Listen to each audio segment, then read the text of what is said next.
Salut à toutes, salut à tous, bienvenue dans Hyperlink, votre cocktail de BD Pixel qui décortique l'actualité et l'écosystème de la pop culture. Comme teasé la semaine dernière par Océane, nanana, et à la fin il y a Batman évidemment, un petit film qui monte malgré le silence assourdissant des médias, est sorti cette semaine, je ne sais pas si vous voyez duquel je parle.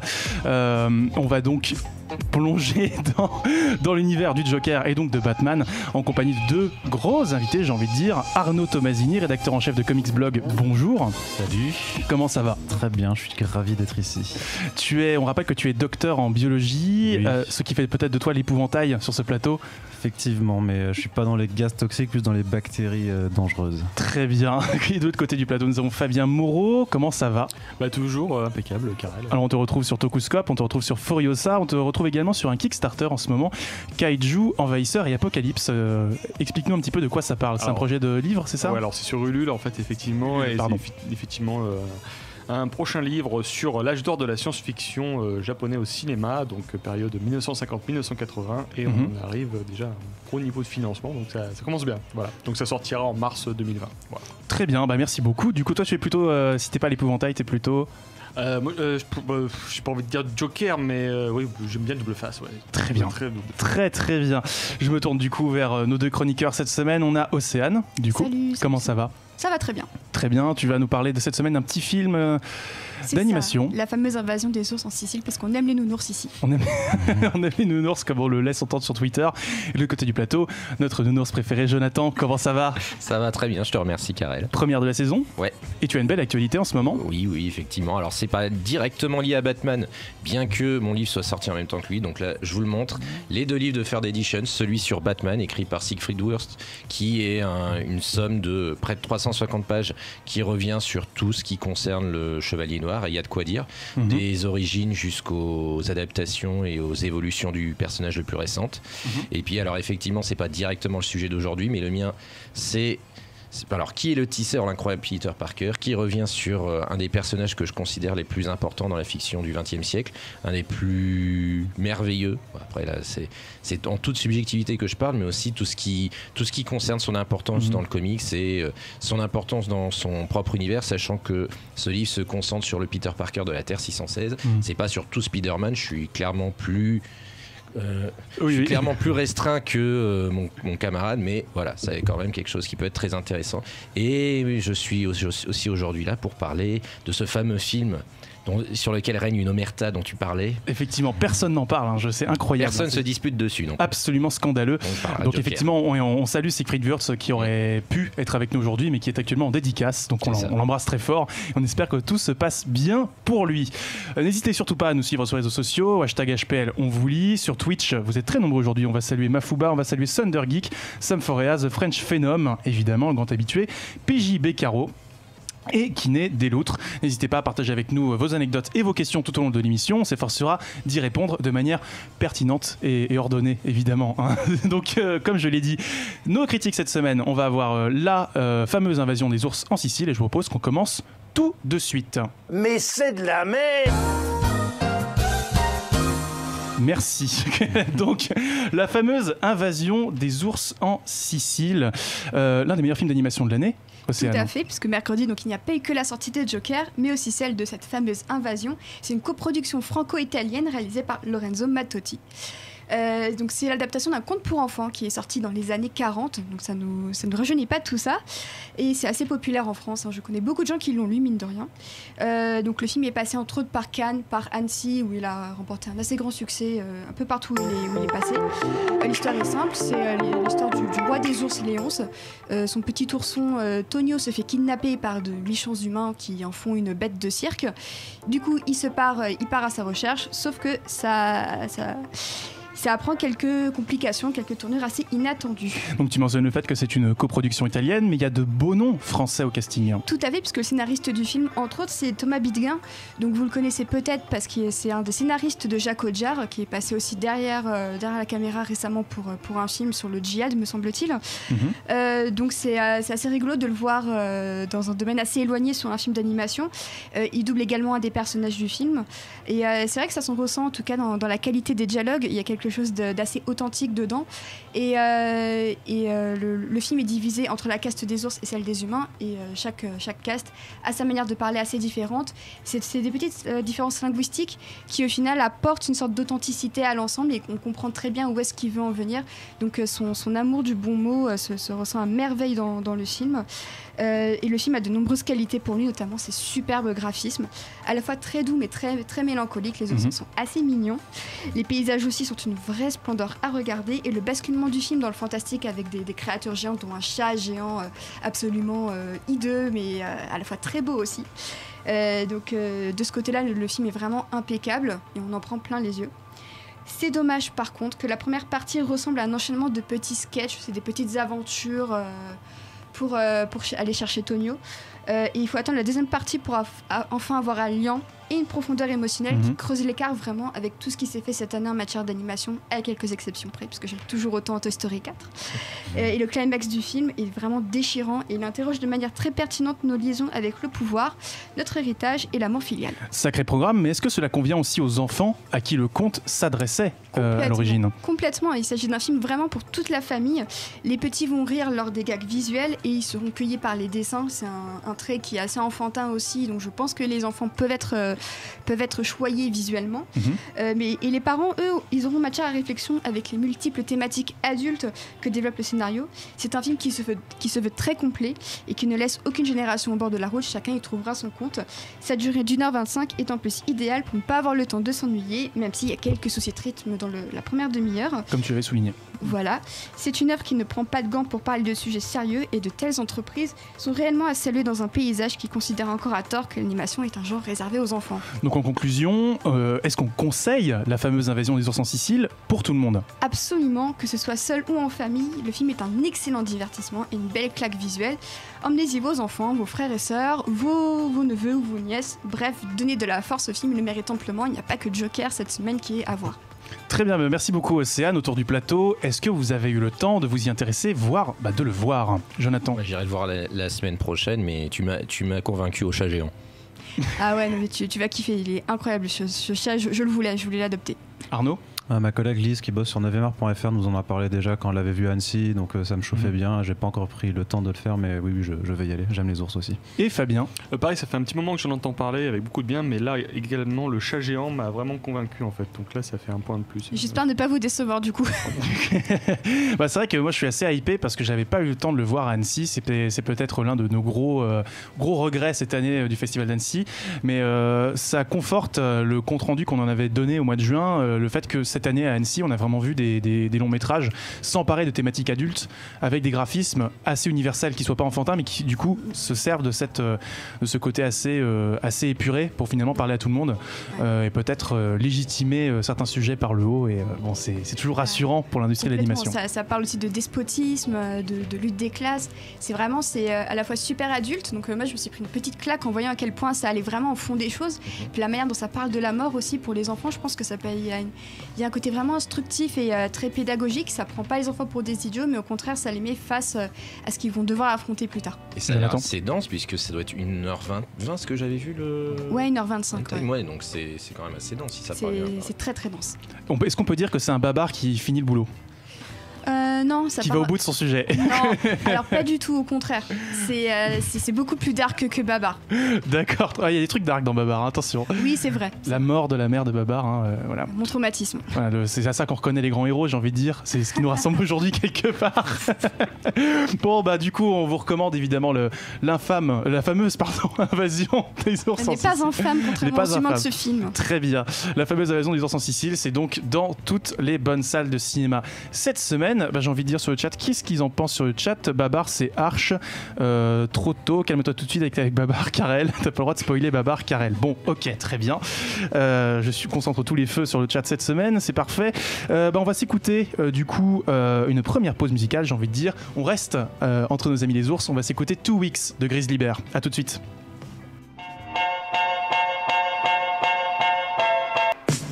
De retour dans Hyperlink, votre cocktail de BD Pixel, toujours avec Jonathan qui danse. Ça faisait longtemps. Ça faisait longtemps, mais tu sais que t'es le premier à danser de cette saison. Hein. Personne n'a dansé en retour plateau. Il faut que tu veilles au respect. Je suis déçu des nouveaux. C'est parfait. Bah du coup, je ne cible personne. Les missions sont lancées. Là. Très bien. Toujours avec Océane, toujours avec Fabien, toujours avec Arnaud. Tout se passe bien. Très bien. Il fait chaud. Très bien. Bon, on a de l'eau heureusement. Les amis, j'ai envie de dire, qu'est-ce que nous dit le chat? Il a changé le générique de Babar. Oui, effectivement. Bon, du coup, j'ai envie de dire, c'est parti pour le grand sujet de la semaine. On va parler de Batman. De toute façon, ça sert à rien de discuter avec toi, t'as toujours raison. Si, ça sert de discuter. C'est toi qui as toujours raison. Alors, Jonathan, Batman, d'où est-ce qu'il nous sort? De DC Comics, Detective Comics à la base au départ, donc créé par Bill Finger et Bob Kane. Les deux Bill Finger ayant été crédité un petit peu tard officiellement. Donc un détective connu sous le nom de Batman, au départ avec un tiret, puis Batman sans tiret, milliardaire le jour sous le nom de Bruce Wayne qui devient Batman la nuit, chose qu'on apprend tout de suite dès le premier comics, mais la plupart des choses qu'on connaît de nos jours sur Batman vont prendre un peu de temps pour se constituer. Je parle du Joker, de Robin, du fait que Batman n'utilise pas d'armes, ça c'est pas le cas au début, ça vient progressivement. Je crois qu'on a son origin story au bout de la première année, si j'ai ma mémoire est bonne. Donc c'est quelque chose qui au départ s'inspire beaucoup des justiciers masqués, des justiciers, donc des vigilantes un petit peu criminels, mais qui défendent la justice en dehors de la loi, comme The Shadow, comme plein d'autres influences. Voilà, il y a Zorro aussi évidemment qui est une influence. Donc jusqu'au milieu des années 40, ce sont beaucoup de récits de détectives. Effectivement un peu marqué par la guerre mondiale. Il y a bien sûr des références aux nazis, des références à la lutte comme ça, mais beaucoup moins que Superman ou Wonder Woman. Et après 1945, c'est la fin de la première ère l'âge d'or des super-héros, ce qu'on appelle souvent comme ça par convention. Ça devient plus dur, on a un univers beaucoup plus fantasque, on va avoir une Bat Family qui va se créer et des aventures dans le temps aussi assez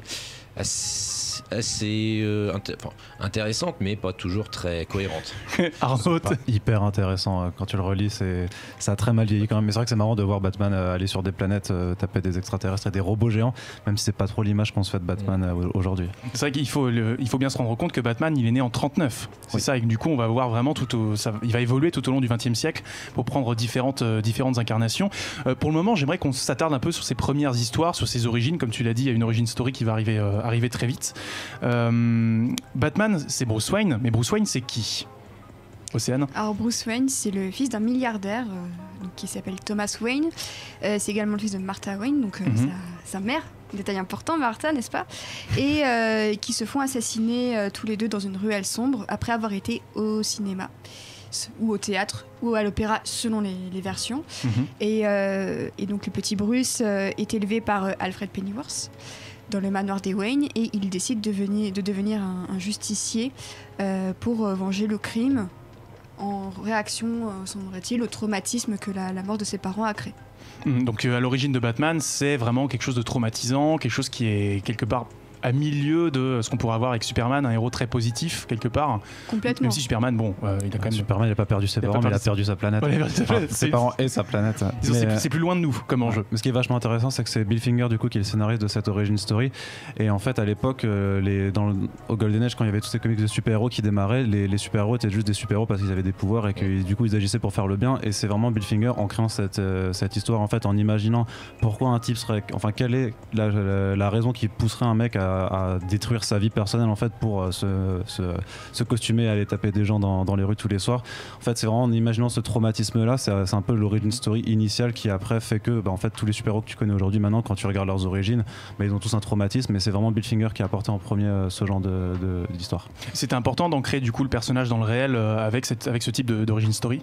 Ouais, et puis l'idée vraiment c'était d'avoir un personnage qui soit aux antipodes de Superman, qui était la superstar, mais donc National Comics, qui est devenu DC Comics ensuite, voulait vraiment créer un héros qui soit aussi bankable que Superman, mais qui soit différent, puisque à l'époque tout le monde faisait des copies en fait de Superman. Donc c'est vraiment, il y a donc un éditeur qui s'appelle Vince Sullivan qui allait voir Bob Kane, qui lui a dit je veux un super-héros qui soit comme Superman, enfin en termes de vente, mais différent. Bob Kane s'est trituré la tête et puis il a rencontré Bill Finger en soirée, il lui a parlé de son projet, ils ont développé la chose entre eux, et c'est pour ça que voilà, c'est Bill Finger encore qui était le scénariste et le génie vraiment de la création. C'est lui qui a créé Gotham City, c'est lui qui a créé le commissaire Gordon, qui a créé énormément énormément d'éléments de la mythologie de Batman. Il a travaillé très longtemps sur Batman. Ouais, pendant pas mal d'années, jusqu'à ce qu'en fait il en ait marre, puisque en fait il n'était pas reconnu, comme l'a dit Jonathan. C'est en 2015 en fait que Bill Finger était réellement reconnu comme le co-créateur de Batman officiellement. Très bien. Fabien ? Oui, je continue dans la lignée de ce que dit Arnaud, dans la mesure où il a créé aussi littéralement la touche finale du costume, vu qu'à la base Bob Kane avait créé un personnage en rouge et noir avec je crois juste une cape ou des ailes avec des ailes en fait, des petites ailes et un domino. Et un domino. Et c'est lui qui a dit non, tu devrais lui filer carrément un masque entier, le cowl comme ils appellent, et plutôt aller vers un motif de chauve-souris beaucoup plus prononcé. Et effectivement, je crois que c'est Batman v Superman qui était le premier film à le créditer comme co-créateur. Et juste avant, tu avais la série Gotham et tu avais des comics qui étaient parus en octobre 2015 du coup qui avaient mis sur le papier. C'est tardivement. Ce qu'on parle peu, c'est l'influence cinématographique du cinéma de l'époque sur le comics Batman, dans la mesure où Bob Kane et Bill Finger s'est inspiré d'un film qui s'appelait The Bat. The Bat Whispers, qui est un film muet avec un criminel qui s'appelait The Bat, donc justement qui terrorisait un manoir, et à la fin du film on devait découvrir qui était le coupable. Et déjà on avait des éléments qui allaient être constitutifs de Batman, comme un bat-signal projeté sur un mur, le fait que ce tueur habillé en chauve-souris utilisait des grappins et des armes qu'on allait voir plus tard dans Batman. Et puis aussi il y a un autre film qui était important, qui est le film muet L'Homme qui rit, qui inspirera un certain méchant de l'univers Batman. On en viendra aux méchants juste après, mais effectivement, mais tu fais bien de mettre ça en place. Pourquoi une chauve-souris ? Ça pourrait être, comme certains ont aimé le dire, ça pourrait être une loutre. Pourquoi c'est une chauve-souris ? Dans le comics, même déjà dès qu'il y a l'origin story, c'est par rapport au fait que c'est censé être quelque chose qui inspire la peur, ou en tout cas qui effraie. Donc c'est vrai que l'histoire de peur qui est beaucoup utilisée dans Batman Begins, finalement, on revient aux origines de Batman. Et donc on peut dire que l'idée c'est de terroriser les terroristes quelque part. Oui, alors en tout cas de terroriser les criminels. Ouais. Océane. En plus, il faut savoir qu'à la base, Batman était censé s'appeler The Birdman. Oui. Et ce qui est rigolo quand on connaît la suite. C'est méta quand on connaît la suite. Quand on connaît effectivement la suite, mais on viendra au film après, une fois encore. Influence artistique aussi de Léonard de Vinci, puisque Bob Kane a toujours dit qu'il s'était influencé justement des machines volantes de Léonard de Vinci pour faire la cape de Batman et le motif de chauve-souris. Alors tu mentionnais les influences cinématographiques qui ont donné naissance aux méchants iconiques de la saga. On a l'homme qui rit pour le Joker, The Bat comme tu disais pour Batman. Là il m'en vient une en tête. Est-ce que la féline de Jack Turner aurait inspiré Catwoman ? Je sais pas, le Catwoman est écrit en quelle année, Arnaud ? La féline, ça date de 42. Alors j'ai pas la date exacte, mais c'était pas Selina Kyle en tant que telle, c'était juste une voleuse qui s'appelait The Cat, qui est revenue par la suite et dont on a développé ensuite l'histoire, mais au départ c'était juste une voleuse qui s'appelait The Cat. C'est dans les années 40 parce qu'il y a une bonne dizaine d'années où elle est utilisée, et à partir du moment où le Comics Code arrive, elle est mise à l'écart jusqu'aux années 60, fin des années 60. Et donc souvent quand on parle de Batman, effectivement il y a toute une galerie de méchants, limite un bestiaire. Enfin, les bêtes, on va venir après. Mais pourquoi dans cette série les méchants sont aussi iconiques ? Déjà, on peut peut-être commencer par les présenter. On a parlé du Joker, d'où il sort et à quoi sert-il dans l'imaginaire de Batman ? Pourquoi c'est son antagoniste principal ? Déjà, si je me souviens bien, le Joker il était introduit dans une histoire dans le premier Batman numéro 1, et en fait il utilisait des disques qui provoquaient des rires et qui faisaient rire à leur tour les victimes. Donc dès le début on le présentait comme un personnage qui alliait comédie et quelque chose de très très létal, donc une menace un petit peu ultime. Et donc c'était un personnage qui a été créé par encore une fois Jerry Robinson, si je me trompe bien. En fait, il y a un imbroglio, parce qu'en fait c'est Bob Kane, Bill Finger et Jerry Robinson, et en fait ils se partagent la création, ils se la sont disputés aussi, sachant que Bob Kane disait qu'il l'avait créé avec Bill Finger et que Robinson disait qu'il l'avait créé avec Bill Finger, donc l'élément liant c'est Bill Finger une fois de plus. Et que peut-on dire de plus sur Joker ? Sinon on passe à d'autres personnages. Il me semble que c'est un des premiers ennemis de Batman qu'il ne tue pas, voire même qu'il sauve à la toute fin de ses aventures. Non, justement en fait il voulait le tuer, et puis l'éditeur en question a compris très rapidement le potentiel du personnage, et il a fait rajouter une case de bande dessinée où on voit le Joker dans une ambulance pour pas qu'il meure. Qui était censé mourir dès sa première apparition en fait. Comme tous les méchants de Batman au début, parce que soit c'était lui qui les tuait, soit c'est eux qui mourraient accidentellement. Voilà, ce qui est intéressant, ça servira plus tard pour le lore, c'est que dans la première aventure de Batman, premier détective comics où il apparaît, il balance un mec dans une cuve sûrement d'acide ou de produits chimiques. Bon, ce n'est pas le Joker, mais c'est un élément qui reviendra plus tard dans la mythologie du personnage du Joker. Il lui dit mais vous l'avez balancé. Oui, c'est tout ce qui méritait. Donc Batman avait une position un petit peu difficile dès le début, qui va s'adoucir avec l'apparition de Robin. Ouais, qui va s'adoucir et puis qui va peut-être revirer derrière, effectivement. Toujours fluctuant là-dessus. Tant qu'on en reste sur les méchants, Batman, c'est quand même des séries d'enquêtes, et il y a d'autres méchants qui servent cette logique d'enquête. On peut avoir évidemment Catwoman, la femme fatale, on peut avoir le Sphinx aussi, l'homme mystère qui va poser des énigmes, et Double Face qui est un avocat déchu. Est-ce que justement ces personnages servent à placer Batman sur un échiquier, comme tu le disais, peut-être sur un échiquier politique? Est-ce que dès le début il y a cette conscience de vouloir placer Batman comme un personnage ambigu au regard du droit? En fait, ce qui est intéressant dans les premiers comics, c'est qu'il y a une dimension occulte qui est très puissante. On a des personnages de surnaturel, on a des personnages de vampires, on a des personnages de moines qui vivent dans un château en Transylvanie. Donc il y a cette idée de faire des aventures ténébreuses qui petit à petit vont dériver vers des histoires, je pense, beaucoup plus urbaines, dans le sens policière. On va venir, je pense, dans quelque chose, dans le sillage de The Shadow, à revenir à quelque chose de beaucoup plus urbain. Mais je pense qu'il y a quand même une grosse influence du cinéma fantastique et d'horreur avant de partir vers le polar pur, en fait. Jonathan? Arnaud? Non, mais moi je voulais rebondir sur ce que tu disais, pas forcément de le placer sur un échiquier politique par rapport à ses vilains, mais surtout de dépeindre sa personnalité. Parce que parmi ceux que tu as cités, en fait, tu vois très bien que le Sphinx, le Riddler, en fait, c'est juste la représentation de l'intellect supérieur de Bruce Wayne, mais donc en version méchante. Antagoniste, ouais. Dans le canonisme, pareil, le pingouin, c'est le côté milliardaire, c'est l'homme d'affaires de Gotham City qui lui aussi a plongé.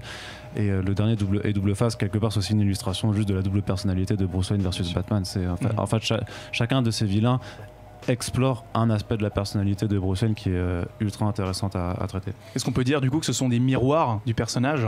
Oui, clairement. Puis il y a un récit très célèbre maintenant de Grant Morrison qui s'appelle Arkham Asylum, dessiné par Dave McKean, où le message est quand même de te faire comprendre qu'en fait Batman est vraiment à sa place dans l'asile des fous, puisqu'il fait complètement partie en fait, de cette galerie lui-même. Alors tu fais bien de mentionner l'asile, parce que dans beaucoup de séries de comics, on envoie les méchants en prison. Dans Batman, on les envoie à l'asile. Alors, il me semble que c'était pas forcément le cas dès le début. Non. Jonathan, si tu as la date. J'ai plus la date, mais je sais qu'il y a un moment charnière. Je sais plus si c'est années 60 ou 70. Là, j'avoue. 70, 66, 76, nous dit Karl derrière la vitre. Il semblait que c'était quand même assez tard. Effectivement, l'asile d'Arkham arrive parce que des personnages comme Hugo Strange arrivent tôt dans la série, mais le côté psychologique, psychotique, il s'impose progressivement, et puis effectivement comme tu disais, les méchants servent de contrepoint. Ça a été repris plus tard dans nombre d'adaptations. Et encore une fois, c'est une référence littéraire très forte, puisque Arkham est le lieu où se passent les histoires de Lovecraft, donc on est sur un terrain psychotique et de la folie absolument, on va dire, très très fort. Donc, c'était parfait pour donner le nom à cet asile aussi. Mais du coup, si les méchants de Batman sont des miroirs de Wayne et qu'ils symbolisent quelque part une sorte de folie, est-ce que ça veut dire que Wayne est quelque part fou lui aussi? Océane? Oui, je pense qu'il est fou, oui. Parce que dans sa quête de justice, il ne passe pas par les moyens légaux, déjà. Et puis chaque méchant fait ressortir en lui quelque chose, parfois de pas forcément très beau. C'est-à-dire que voilà, comme on disait tout à l'heure, il voulait tuer le Joker, il n'hésite pas à balancer des gens des immeubles. Ça me semble pas être le comportement de quelqu'un de très sain. Enfin, se déguiser en chauve-souris, c'est pas forcément trop... Voilà. Mais après, c'est même pas le fait de se déguiser en chauve-souris, parce que justement, si on veut inspirer la terreur, il y a quelque chose d'assez cohérent dans le discours. Après, il y a les actes aussi qui suivent, et c'est vrai que parfois, il franchit allègrement la ligne. Et justement, il y a peut-être un cas, on a évidemment ce paradoxe-là permet justement d'avoir différents traitements du personnage au fil des décennies. Il y a peut-être un cas particulier où justement Batman est peut-être plus proche de la ligne jaune que chez les autres, c'est chez Frank Miller. Ça dépend. Vas-y, il n'y a pas de problème. Ça dépend, mais je vais juste rebondir sur ce que disait, ce que disait Océane, c'est qu'il est quand même jusqu'au boutiste. Faut voir jusqu'où Batman est prêt à aller pour sa quête de justice, et c'est souvent aussi au détriment d'autres personnes. Il y a plein de gens qui en subissent les conséquences, lui-même aussi. Et puis, enfin... Ouais, il est monomaniaque. Il est monomaniaque. Oui, et puis complètement parano aussi. Enfin, je veux dire. Puis, enfin. Il a une obsession et il n'aura pas la paix tant qu'il n'aura pas accompli tout ce qu'il avait à faire. C'est ça. Et du coup, il est condamné. C'est un vrai fardeau. Il y a l'auteur actuel des comics Batman, Tom King, qui explore tout ça en fait sur un arc très très long en fait, où le point, enfin le but de son discours, c'est de dire si Batman, enfin si Bruce Wayne devient heureux et du coup trouve un autre but à sa vie, mais en fait il peut plus être Batman. C'est terrible. C'est ce qu'on voit dans le Batman et le fantôme masqué en fait. Oui, aussi. Dont on parlera dans la deuxième moitié, effectivement, bien vu dans la deuxième partie de cette émission. Avez-vous quelque chose à ajouter sur les comics avant qu'on aborde justement les adaptations de la chauve-souris? Pour faire la transition, c'est vrai qu'ayant étudié ça par rapport à Spider-Man, les comics Spider-Man ont été très peu modifiés à cause grâce au film, autant les comics Batman ont, notamment dans les années 60, été très influencés notamment par la première série animée. On a notamment un t-shirt très très très classieux là-dessus. J'aime beaucoup. Mais voilà, le comics a été beaucoup plus inspiré, et puis c'est ce que tu disais, il est beaucoup plus poreux sur les tendances actuelles, et effectivement dans les années 70 on va avoir un retour à quelque chose de bien différent, dans les années 80 avec Miller encore quelque chose de différent. La série animée etc. va aussi introduire beaucoup de personnages ou d'histoires, de backstory dedans, donc c'est vrai que on peut pas séparer le comics des adaptations. Et tu avais mentionné tout à l'heure, et on finira du coup cette partie sur ce personnage-là qu'on n'a pas évoqué jusqu'à maintenant, c'est Robin. Tu avais dit justement qu'il adoucit Batman, voire qu'il peut-être le complète. En fait, c'était aussi une période où il fallait inventer des sidekicks dans les comics. Ce qui veut dire que dans les années 40, Seconde Guerre mondiale oblige, il fallait aussi inventer des personnages de petits jeunes qui véhiculaient le bon état d'esprit américain, un peu comme Captain America et Bucky. Oui. Donc du coup Robin arrive et du coup sert de référence à la jeunesse. Donc du coup c'est bien, si on peut pas s'identifier à Batman, on peut s'identifier à Robin qui collabore avec Batman. Et du coup c'était de la lecture pour gamins, vraiment, les comics à l'époque. Puis après les sidekicks ont proliféré. Mais est-ce qu'il apporte pas aussi, je dirais, un côté Watson qui évite à Batman de parler tout seul avec des phylactères dans tous les sens? C'est sûr que d'avoir quelqu'un qui est forcément moins intelligent, qu'on attend moins pertinent que le personnage principal, ça fait un faire-valoir. Je fais une légère digression.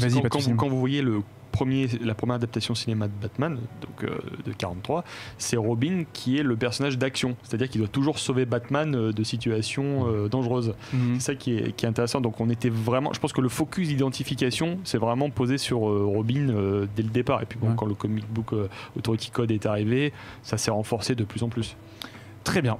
Du coup on a terminé sur j'ai envie de dire, il y a encore pas mal d'aspects des comics à traiter, mais l'heure tourne. Je propose qu'on écoute une deuxième pause musicale, Who's the Batman, chanté par Patrick Stump sur la bande son de Océane. Lego Batman Movie, que je défendrai jusqu'au bout de ma vie. Que tu défendras tout à l'heure. Aussi, oui. Mais il n'a pas besoin d'être défendu. De retour après cette pause musicale très animée, Océane est contente. Je suis très contente. Très bien. Évidemment, Lego Batman, c'est de l'animation, c'est assez récent, c'est sorti en 2016, mais il y a eu avant plein d'autres films de Batman, dont on va peut-être pas parler de tous les films.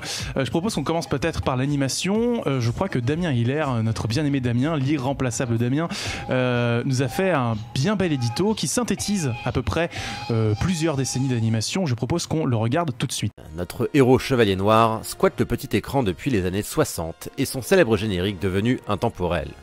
Il partage la vedette avec Superman lors de l'émission Batman Superman Hour de CBS avec Robin. C'était moche et pauvrement animé, tout comme la série crossover des années 70, Le Plein de Super, qui a donné des moments de doublage anthologiques chez nous. Allô, y'a quelqu'un, allô? Il faudra attendre 1992 et le succès des films de Tim Burton pour que Bruce Timm lance l'adaptation que tout le monde connaît, Batman The Animated Series. Produite par les Américains, oui, mais surtout animée dans divers studios japonais, allant de TMS à Sunrise, ce qui fait de cette série un animé. Batman! Déso pas déso, c'est prouvé scientifiquement. Le générique que vous adorez tous est même réalisé par Kazuhide Tomonaga, le réalisateur de Lupin Partie 4, l'aventure italienne. Fini la rigolade et les voix de couillon, Batman revient à ses origines polars. Conçu pour les adultes mais vendu aux gosses qui, contrairement à ce que leurs parents veulent croire, n'ont jamais eu peur d'être malmenés. Nombreux découvriront le Chevalier de Gotham par ce biais. Batman The Animated Series est un énorme succès, si bien qu'elle rafle l'Emmy du meilleur scénario pour une série télé d'animation en 1993. C'est ainsi qu'elle est renouvelée plusieurs fois avec un retour progressif vers la cible jeunesse, avant de disparaître après une 4e saison en 1997. La série aura tellement marqué les esprits qu'Harley Quinn, créée pour l'occasion, deviendra personnage récurrent de l'univers jusque dans le comics original. Autre exemple de l'importance du titre, Sunrise, le célèbre studio d'animation japonais derrière Gundam, s'en est largement inspiré pour The Big O, une série de mechas néo-noirs qu'on pourrait résumer en Batman avec des robots.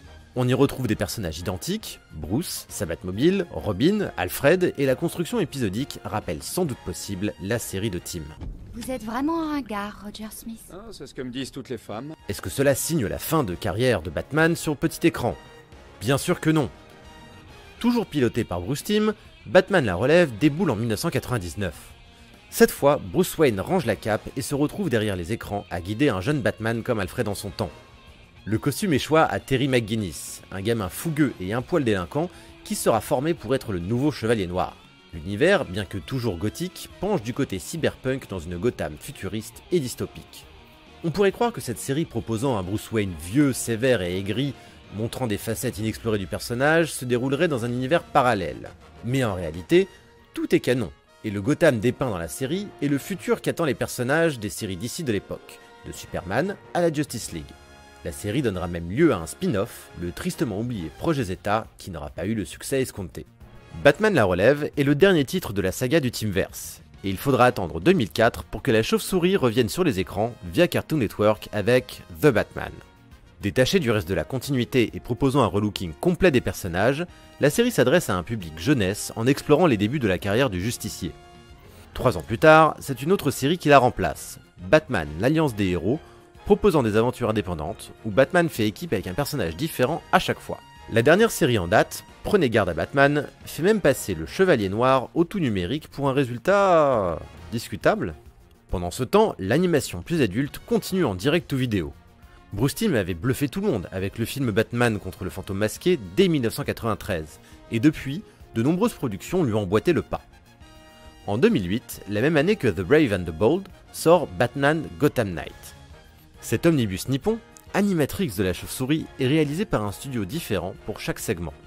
De Madhouse à Production IG, en passant par 4C, ils ont tous proposé une lecture et une patte très variée d'un cours à l'autre.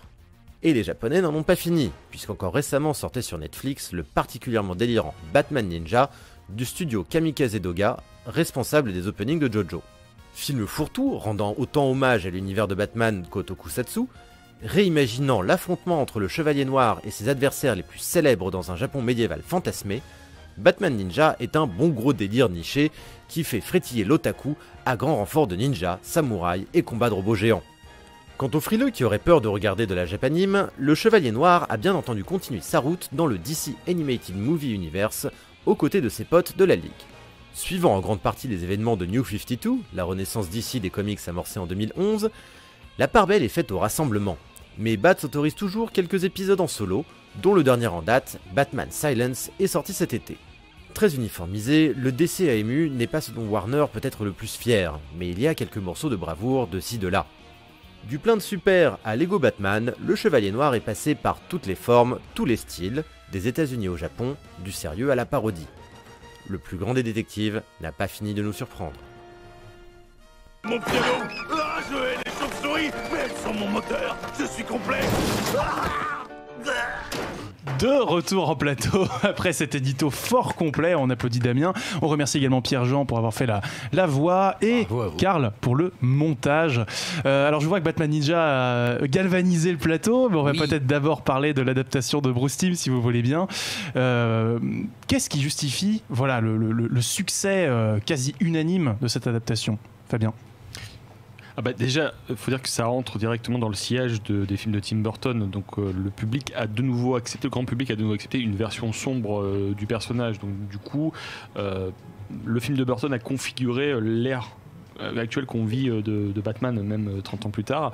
Et ce qui était assez hallucinant moi je me souviens d'avoir vu donc le premier épisode quand il était passé sur Dakota Bunny en décembre 92. C'était assez hallucinant parce qu'on nous parachutait directement dans l'action, c'est-à-dire que Bruce Wayne était déjà établi contre Man-Bat. Oui, contre Man-Bat. Sauf qu'on avait des doutes dès le début, on ne savait pas si c'était Batman, c'était Man-Bat. Enfin, il y avait une gestion du suspense qui était assez hallucinante. Ce qui était assez fabuleux, c'est qu'on nous réintroduisait des personnages qu'on connaissait déjà, quelques personnages du grand public comme l'homme mystère, Mr. Freeze, Joker, etc. Mais avec déjà le design qui était à la fois extrêmement épuré et en même temps qui était complètement novateur.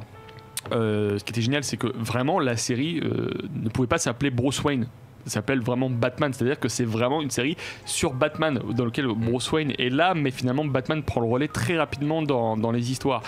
Ce qui était relativement dingue, c'est que c'était calibré finalement sur le format précédent des adaptations de 25 minutes, mais c'était déjà le format des animations Warner, donc ça rentrait dans une logique. On avait déjà les Tiny Toons et tout ça, et là vous voyez la même chose mais avec Batman, avec un graphisme totalement sérieux, avec un travail assez hallucinant fait sur les arrière-plans. Moi je me souviens, ce qui m'a fait halluciner, c'est de voir un ciel de nuit rouge pour Gotham City, donc il y avait quelque chose à la fois très épuré, très esthétique, mais qui pouvait aussi bien fonctionner sur les adultes que sur les enfants en fait, parce que c'était facilement reproductible au dessin. Et surtout, il y avait une intelligence dans le script qui était la capacité à nous emmener vers des histoires extrêmement sombres, mais sans forcément qui avait un côté légèrement perturbant, mais sans pour autant être plombant. Il y avait toujours l'émotion qui contrebalançait, on va dire, la violence de certaines histoires. Jonathan. Et puis si on veut faire une série épisodique, c'est comme ça qu'il faut faire. C'est assez hallucinant de voir justement le nombre d'histoires intéressantes développées en 20-25 minutes. Donc sur le cas d'un épisode, il y a très peu il y en a quelques-uns, mais il y en a assez peu finalement d'épisodes en 2-3, il n'y a pas de grosse continuité, mis à part la saison 4. Donc c'est vrai que finalement on a quelque chose qui... Chaque épisode te donne une petite partie de la mythologie de Batman, et pièce par pièce t'arrives à quelque chose qui est très dense, qui est très où il y a de l'action, mais finalement tu peux avoir, des fois c'est juste sur le personnage de Batman, c'est même pire que ça, des fois c'est pas Batman, c'est les personnages, comment ils vivent autour, comment ils le voient, c'est la perception de Batman. En termes de série épisodique et de ce qu'ils appellent le world building, les Américains, c'est un chef-d'œuvre. Et on peut aussi dire que, comme tu le disais, cette série travaille la mythologie pièce par pièce, mais parfois la réécrit, notamment avec le personnage de Mr. Freeze, qui me semble a un nouveau background sur toute la série, mais également peut écrire des nouveaux éléments, comme l'a spécifié l'édito avec le personnage de Harley Quinn, qui aujourd'hui est l'un des personnages peut-être les plus populaires de la saga Batman. Effectivement, et c'est vrai que son apparition dans Dynamated Series, ça a été un tournant, je pense. Et en plus, on avait aussi un personnage féminin qui à la fois était proche du Joker, mais qui avait quand même ses spécificités à elle, et qui en plus a eu un background qui l'a rendue assez populaire auprès de beaucoup de jeunes filles, dont moi, parce que elle n'avait pas une vie simple avec le Joker, qui représente un thème extrêmement sombre aussi, adulte, les relations toxiques, la manière dont les hommes ont une emprise psychologique et physique sur les femmes. Je pense que c'est aussi pour ça qu'elle plaît autant. Jonathan, pardon, Arnaud. Je t'ai tiqué, c'est pour ça que je me disais. Non, j'avais acquiescé sur ce que disait Hossein sur les relations toxiques, parce que, mais c'est de façon générale, quand tu regardes Batman The Animated Series aujourd'hui avec ton regard d'adulte, tu t'aperçois qu'effectivement les thématiques sont très sérieuses et très matures pour un dessin animé pourtant. Mais du coup, vu qu'une adaptation est capable d'enrichir, d'avoir un impact sur l'œuvre initiale, avec notamment les comics, est-ce qu'on peut en dire la même chose avec le cinéma, avec les films ? Est-ce que, avec Burton, avec le Pingouin, avec Nolan par exemple, est-ce que ça a donné des nouveaux maîtres étalons pour le regard que porte le public sur les personnages iconiques de Batman ? Burton, oui. Burton, fatalement, parce que notamment sur le Joker, même si on en a vu beaucoup depuis, le Joker de Nicholson, il a quand même... je pense que c'est le premier pour beaucoup de gens qu'ils ont vu et qui retiennent. Et surtout, c'est un film, le Batman de 89 de Burton, qui a réinvesti finalement l'esthétique film noir des premiers comics, qui s'était dilué au fur et à mesure Plus ou moins, parce qu'en fait, si tu veux, ça a quand même relancé une nouvelle Batmania qui a remis en fait Batman, si tu veux, vraiment dans les consciences collectives. Mais c'était déjà un phénomène que tu avais eu dans les années 60 avec la série Batman avec Adam West, même si on la regarde un peu de façon kitsch aujourd'hui, à l'époque c'était un vrai phénomène de société. De société. Et surtout, elle a sauvé les comics, parce qu'en fait, les comics Batman ont failli s'arrêter, et c'est grâce à cette série télé qu'en fait ils ont poursuivi. Mais si tu veux, le switch pour retourner vers des comics Batman sombres, c'était vers fin des années 60-70 avec Neil Adams, Denny O'Neil, qui ont remis en fait le rôle de Batman en tant que détective dans des histoires un peu sombres. Donc je pense que forcément tu as eu une influence des films de Burton, je pense par rapport à l'image que tu as dans le grand public, mais le côté sombre de Batman était déjà revenu. Puis même quelques années plus tôt, justement, on parlait de Frank Miller avant, tu avais Batman Year One, Dark Knight Returns, donc on l'avait. C'est vrai que Burton, c'est, je pense, la première apparition grand public, entre guillemets, notamment en dehors des États-Unis. C'est vrai que nous, la série des années 60, je pense qu'on y a été moins touché. Mais par contre, c'est vrai que tu parlais de Batmania, c'était effectivement ça. On voyait Batman et Robin partout, et c'était pas du tout la même conception du personnage que celle de Burton, ou même celle plus tard de Nolan, parce que Nolan s'est posé la question: comment est-ce que je fais en sorte que tout ça ait l'air de pouvoir être crédible dans notre monde? Et il a fallu notamment, tout à l'heure tu parlais de la peur, mais aussi de comment est-ce que Batman il peut justifier d'avoir ce costume, comment il peut justifier d'avoir ses gadgets, etc. Là du coup c'est une approche, bon après on n'a pas parlé de ceux de Schumacher, mais c'est vrai que mine de rien, on est revenu sur une approche plus sombre, alors que Schumacher voulait une approche justement plus festive, en tout cas plus fun, mais qui convenait pas, ou en tout cas convenait pas pour l'époque. Plus décadente aussi peut-être. C'est pas lui qui l'a voulu, c'est le studio qui lui a imposé. Parce que lui voulait faire Batman Year One, donc. Ah bon? Oui, non, d'accord. Là, tu m'apprends. De toute façon, quand vous voyez la filmographie de Joel Schumacher, vous vous dites, ce mec-là peut faire le meilleur Batman sombre possible et imaginable. Quand vous voyez un film comme Chute libre, Falling Down, qui raconte l'histoire d'un mec lambda qui va péter un câble tout au long d'une journée jusqu'à devenir fou. Ah, ça me dit rien, ça. Voilà. J'ai entendu ça avant. Voilà. Et qu'il a fait des films procéduriers basés sur John Grisham. Il avait fait Génération perdue, donc un film de vampires, de jeunesse existentielle sur des vampires. On dit ce mec-là ne peut faire qu'un Batman sombre.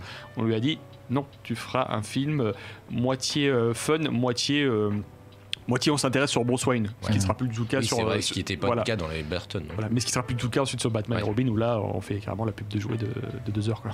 Mais du coup, on voit quand même, j'ai compté, bon, évidemment, en maintenant en films principaux, une quinzaine d'adaptations au cinéma de Batman, avec peut-être quand même une bonne poignée de réalisateurs qui s'y sont frottés. Qu'est-ce qui justifie cette fascination régulière pour le personnage, et justement le fait que ce soit un personnage aussi cinématographique, aussi visuel? Je pense qu'il représente tellement de genres. Il peut aller dans le fantastique, il peut aller dans le policier, il peut aller dans le film de détective. Batman, c'est un univers qui peut se permettre d'aller dans tellement d'images différentes que on peut choisir une approche réaliste comme l'a fait Nolan, avec des personnages qui justement n'ont pas forcément de pouvoir, comme on peut se permettre un Burton où Catwoman a ses pouvoirs parce qu'elle chute et que des chats lèchent ses plaies. En fait, c'est ça qui est génial avec Batman, c'est qu'il a tellement de méchants et de backgrounds différents que chacun peut s'imaginer sa version. Je pense que chacun a sa version préférée de Batman. Est-ce que c'est la version réaliste de Nolan? Est-ce que c'est la version un petit peu foirefouille de Schumacher? Ou est-ce que c'est la version gothique de Burton? Et je pense que ça dépend aussi vachement avec quelle version on a grandi. Moi, par exemple, j'ai grandi avec Bruce Timm, et forcément, c'est cette approche-là qui me parle le plus. Et c'est la prolongation même en fait de juste ce qui s'est fait dans les comics pendant 80 ans, parce que c'est un héros qui est protéiforme mais qui effectivement s'adapte à tout style d'histoire. Mais si tu regardes aussi juste sur le style graphique, le Batman de Jim Aparo, c'est pas le Batman de Neil Adams, c'est pas le Batman de Kelly Johnson, c'est pas le Batman sur lui avant, Frank Miller. Non, c'est très bien. Jonathan? Non, c'était ça. Ok. Est-ce qu'on mentionne quand même Burton, on mentionne Nolan, on mentionne différents runs.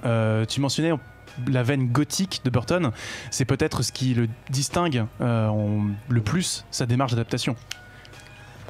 Oui, après j'ai envie de dire que chaque approche ressemble, sauf pour Schumacher, ressemble à ce que fait son réalisateur. Je trouve que Burton, justement, il insuffle ces thématiques des freaks qui sont en marge de la société, qui n'arrivent pas à être tolérés par les autres, qui doivent se conformer à un moule, justement pour espérer faire partie des gens normaux, entre guillemets. Je trouve que les films de Burton questionnent davantage la normalité et ce que la société attend de chacun. Jonathan. Et puis même pour ceux de Snyder, pour quand même en parler un petit peu. Nolan au milieu quand même avant Snyder, si on veut faire chronologiquement. Nolan puis Snyder, mais c'est vrai que Snyder, lui, c'était se repencher sur tout. Alors, il y a une certaine importance pour Watchmen, mais aussi pour tout, justement, les comics comme Dark Knight Returns, c'est pour essayer de rendre ça au cinéma, ce côté super-héros qui soit pas caricatural, mais qui justement se veuille quelque chose de très sombre, de très torturé, encore plus qu'avant sur le côté torturé psychologiquement. Après, à voir comment l'exécution finale, ce que ça a pu donner, mais je pense que c'était ça l'intention au départ.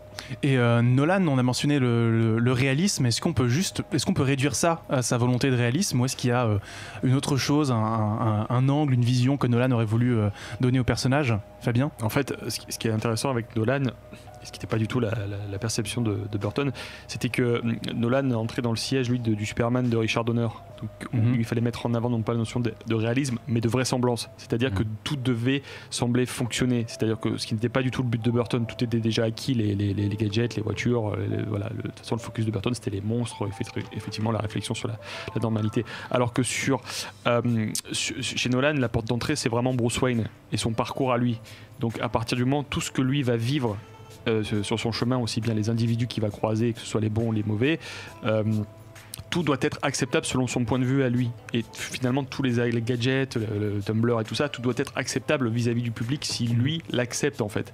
Donc c'est pour ça que l'Odyssée humaine chez Nolan, elle doit vraiment être déclinée sur 3 films. C'est un parcours de vie en fait. C'est vraiment son point de vue à lui. Même le point de vue de Thomas Wayne, c'est le point de vue d'un fils qui perd son père. Donc à partir de là, ça va déclencher tout son système de valeurs, son parcours personnel, tuer, ne pas tuer, ce genre de choses. Et aussi quelles sont les limites à se fixer dans sa mission. Et le rôle des pères aussi qui est important dans sa formation, qui va toujours rechercher, que ce soit Alfred ou Gordon. D'où l'importance qu'il donne à des personnages plus ancrés dans le réel comme Gordon ou même Lucius Fox, qui est peut-être monsieur son Q, quelque part, le mec qui fait ses gadgets. Et pareil qu'un personnage qui était là dans le comics, mais qui n'avait pas forcément l'aura que Nolan allait lui donner, et l'importance frontale qu'il allait lui donner. Comme quoi, encore une fois, chaque réalisateur va chercher dans le comics des choses qu'il va mettre en avant et mettre de côté. Enfin, c'est vraiment aléatoire selon les versions. Arnaud ? Ce qui est marrant, c'est qu'on a vu avant, quand on parlait des comics, justement, que l'importance du fantastique, de l'influence de l'horreur, tout ça était très importante dans Batman en tant que personnage et en tant que bande dessinée. Et en fait, quand tu regardes les films de Nolan avec cette approche hyper réaliste et hyper crédible, enfin vraisemblable, ça boite des films qui sont considérés très bons par la plupart des gens. C'est peut-être au final une des adaptations les moins fidèles de Batman, et que quelque part les films de Schumacher sont vachement plus fidèles à l'esprit de la BD que n'était Nolan. Et selon une période spécifique du comics, quoi. On se croirait vraiment durant le Silver Age, enfin en tout cas chez Schumacher, c'est vraiment du Silver Age à fond. C'est Silver Age et Batman 66 all over again. Océane, puis Jonathan. Oui, et en plus Nolan a dit qu'une de ses inspirations pour ses films Batman, c'était quand même un long Halloween, et qu'il voulait mettre en place une sorte de triumvirat avec Batman d'un côté, la police et la justice. Comment les 3 fonctionnent ensemble. Et c'est une vision assez intéressante, puisqu'en plus c'était un des premiers blockbusters. C'était pas le premier, il y avait déjà vu de Tony Scott, mais un des premiers blockbusters évidemment à parler de l'Amérique post-11 septembre. Comment elle réagit après des attentats, après être attaquée en son cœur même. Surtout pas quelqu'un comme le Joker, qui est en plus un anarchiste, donc qui n'a pas d'agenda a priori, qui se veut apolitique. Donc c'était ça aussi à mon avis qui tentait d'interroger, c'est comment l'Amérique se remet d'un tel traumatisme, surtout qu'en plus lui il est anglais, et l'une de ses références aussi pour The Dark Knight Rises, c'est les écrits de Dickens, notamment A Tale of Two Cities. Et c'est vrai que ça s'en ressent, et ce sont carrément des phrases du bouquin que le commissaire Gordon lit à la fin lorsqu'il pense enterrer Bruce Wayne. Puis c'est aussi ce qui justifie le traitement de double face, par exemple, ce chevalier blanc qui croit dans la justice, dans le droit, et qui va chuter pour des raisons que je ne vais pas dévoiler si vous n'avez pas vu le film, mais qui va justement devenir double face, et toute une réécriture un peu du personnage, peut-être pas réécriture, mais une réinterprétation du personnage de double face à l'aune de ce prisme idéologique-là. C'est une des plus grandes phrases de la trilogie de Nolan, c'est on meurt en héros, on vit assez longtemps pour devenir le méchant. Et oui, c'est peut-être ça finalement ce qu'il faut retenir, malgré un 3e film un peu plus fragile pour les raisons, la disparition de Heath Ledger qui n'était pas forcément au programme. Prévu, Jonathan, tu voulais ajouter quelque chose? Non, c'est vrai que Batman, on a eu tellement d'adaptations dessus, les comics ont tellement changé que définir le vrai Batman ou le Batman des comics, ça a plus vraiment de sens. Donc même quand on voit Lego Batman en 2017, qui est quelque chose de beaucoup plus décomplexé finalement, il reprend des choses du comics, y compris sur la la nature, enfin des liens entre le Batman et le Joker, finalement en faisant quelque chose de très différent par rapport au film précédent. Donc on s'y perdrait à vouloir chercher le Batman. Arnaud, pardon. Non, je veux dire que Lego Batman, ça reste quand même le film le plus fidèle qui soit sorti. Complètement. En plus, c'est méta-fidèle, quoi. C'est tellement référencé que c'est méta-fidèle. Mais alors justement, malgré le fait qu'on ait Sauron et Voldemort chez Batman, voilà, est-ce qu'on peut quand même, il y a pas mal de gens qui disent que c'est une trahison, que c'est une farce ou que c'est du fanservice gratuit. Est-ce que finalement c'est pas l'une des plus belles synthèses sur Batman qu'on puisse trouver au cinéma? Mais oui, Arnaud d'abord puis Océane.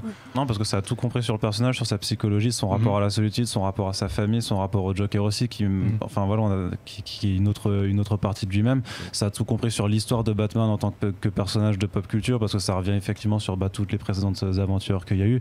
C'est très riche aussi parce que le support Lego permet de faire énormément de créations, donc sur les véhicules, les gadgets, les univers. Je sais pas, c'est un melting pot de tout ce qui fait la richesse de cet univers, parce que si le personnage est aussi connu, c'est parce que c'est un des personnages les plus riches, les plus malléables, et je pense que le film l'a complètement compris, à la fois avec humour et en même temps avec référence et avec une certaine intelligence, donc c'est parfait. C'est tout. Océane. C'est surtout que c'est un film qui assume tout ce qui s'est fait sur Batman, parce qu'on a le moment où ils disent ah bah oui, ça on a fait ça aussi. Il y a également le sous-texte avec Robin qui est très intéressant sur la paternité. Je trouve le casting vocal absolument incroyable. Michael Cera en Robin, pour moi c'est le meilleur Robin qu'on ait vu, clairement. Et on va parler un petit peu, mais c'est vrai que le Joker de Zach Galifianakis a justement cette relation très intéressante avec Batman, mais qui résume aussi à peu près l'essence de tout héros qui est confronté à sa némésis. Comment est-ce qu'un héros peut vivre sans super-héros? Et c'est ça que le film questionne avec un affect, puisqu'au final, le Joker s'attache à être l'ennemi de Batman. Donc il est quand même fou parce qu'il s'attache à vouloir aimer son ennemi, et pourtant, au final, ça reste quand même une relation extrêmement à la fois saine et complètement bizarre. Et c'est ça que j'aime autant avec ce film, c'est qu'à la fois c'est un film pour enfants, mais qui en même temps te dit si t'as été adulte, regarde avec quoi t'as grandi et regarde ce qu'on peut aujourd'hui en dire. Effectivement, et je pose les pions pour ce dont on va parler après la pause. Vous me voyez venir des kilomètres, mais le film effectivement, non tu me vois pas du tout Arnaud, pas du tout.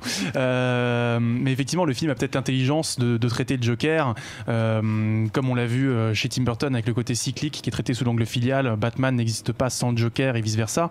Nolan le fait sous un plan idéologique avec l'ordre et le chaos. Si l'ordre a pour seule vocation d'être un rempart contre le chaos, il a besoin du chaos pour exister et vice versa. Et là dans ce film là on a carrément c'est traité sous un angle très affectif et finalement beaucoup plus intime et charnel que... C'est très émouvant. C'est une des particularités aussi des films Lego Movie, c'est qu'à la fin on se rend compte que le méchant, peut-être qu'il est pas si méchant que ça, peut-être qu'en fait il a besoin du gentil pour être ce qu'il est. Et à la fin on se rend compte qu'en fait c'est un statu quo, parce que le Joker va continuer à être méchant, mais il va être méchant en étant heureux de l'être avec Batman, puisqu'ils se sont mis d'accord pour qu'il y ait cette relation entre eux. C'est ça qui rend un peu de Steven Universe dans Batman, c'est magnifique. Donc on va se quitter pour cette partie-là. On va s'écouter une pause musicale. Océane, j'ai une nouvelle fois pensé à toi pour cette pause. Merci. Est-ce que tu peux l'introduire s'il te plaît? Il s'agit de la Bad Dance de Prince. Mon Dieu, à tout de suite.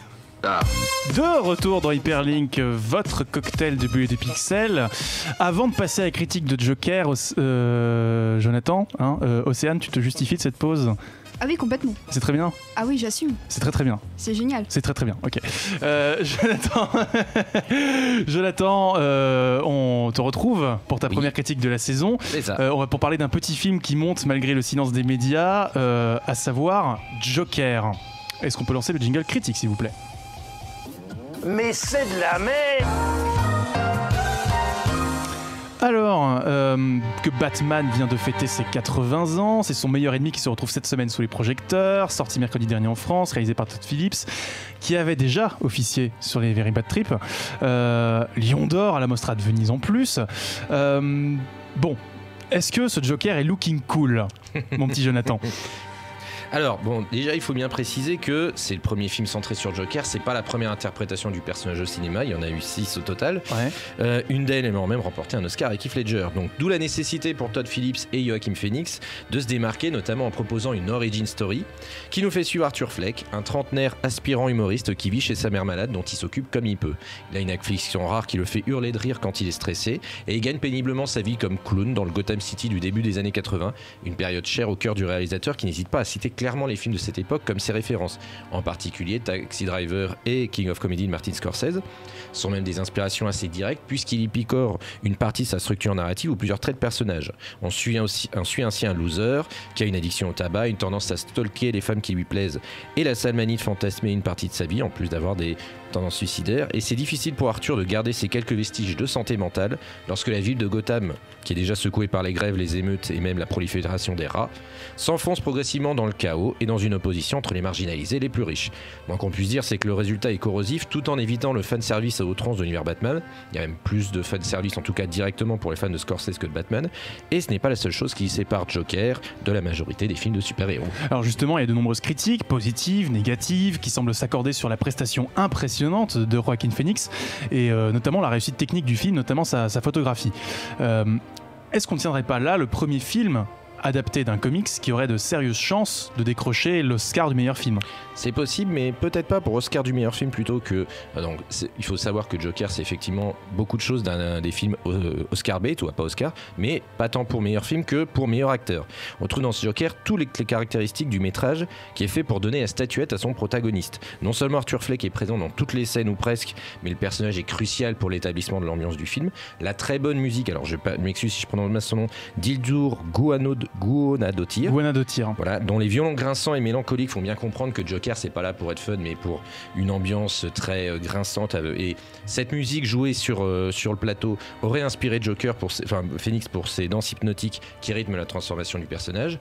Vous rajoutez à ça de nombreux plans longs sur le visage d'Arthur, sur ses mimiques, la manière dont son fou rire des fois semble tellement lui faire mal que ça le fait plus souffrir que rire, un cadrage qui met en lumière sa très grosse addiction au tabac et notamment un plan séquence dans un club qui montre sa nervosité mais aussi son incapacité à voir la réalité telle qu'elle est, ce qui lui revient plus tard dans la figure, et vous obtenez une prestation qui mérite bien le qualificatif d'impressionnant. Mais plus que ça, c'est dans sa nature même que Joker se démarque, puisque c'est pas un film d'action, une aventure comme 99% des films DC ou Marvel. Ça, il faut le savoir, notamment pour les jeunes spectateurs qui voudraient de l'action ou des sensations fortes. C'est un drame au sens hollywoodien du terme, un récit de transformation classique d'un personnage paumé qui devient progressivement un psychopathe. Ce qui explique que de nombreux adeptes d'action donc vont se sentir déçus, et le film d'ailleurs possède plusieurs moments de malaise, de grincement de dents délibérés, qui ont pour but de susciter des émotions contradictoires chez le spectateur. Mais alors du coup, chef-d'œuvre ou est-ce que c'est le pétard de Joker est-il mouillé? En ce qui me concerne, moi j'ai bien aimé le film, j'avoue qu'il me gagne un peu plus chaque jour quand je me rends compte d'être passé à côté d'un petit détail. Chef-d'œuvre, c'est peut-être un peu exagéré, c'est parfois un peu trop... Bien qu'il essaie d'être empathique, le film, envers son personnage principal, il se garde bien néanmoins d'en faire un gentil, on montre bien quand même que c'est un méchant, un individu pitoyable, mais le film n'est pas dénué de symbolisme sur les couleurs, notamment le jaune. Le seul symbolisme des marches, regardez notamment là ce qui se passe au tout début quand il monte des marches pour rejoindre un petit peu sa vie familiale qui lui sert un peu de boulet, et à chaque fois qu'il descend des marches il se libère progressivement des normes sociales, du vernis de normalité qu'il arborait, et sans compter les références à Scorsese notamment, alors peut-être sur la critique des médias aussi, jusqu'au tout dernier plan du film sans rien spoiler. C'est vrai que, alors petite anecdote, il y avait des élèves qui ont vu le film dans la même séance que moi, des élèves à moi, à qui donc après coup j'ai un peu demandé leur avis. Ils avaient 13 ans, ils ont globalement tous détesté, à part un, le plus positif, qui s'est contenté de dire c'est particulier.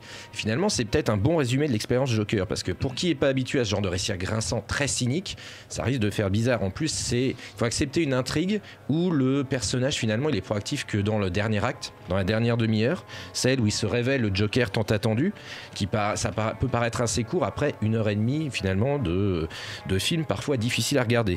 En tout cas, le pari de proposer une interprétation nouvelle s'est relevé dans un bel écrin parfois glaçant qui pourrait bien vous hanter encore après la séance plusieurs jours. Cela dit, à force d'avoir tellement entendu parler de Joker, je crois qu'il ne vous reste plus à vous et moi qu'une seule chose à faire: jouer à Persona 5. Ah, tu forces, hein. Encore plus que moi, c'est incroyable. Merci beaucoup pour cette critique. Arnaud, Fabien, votre avis sur le film? Arnaud?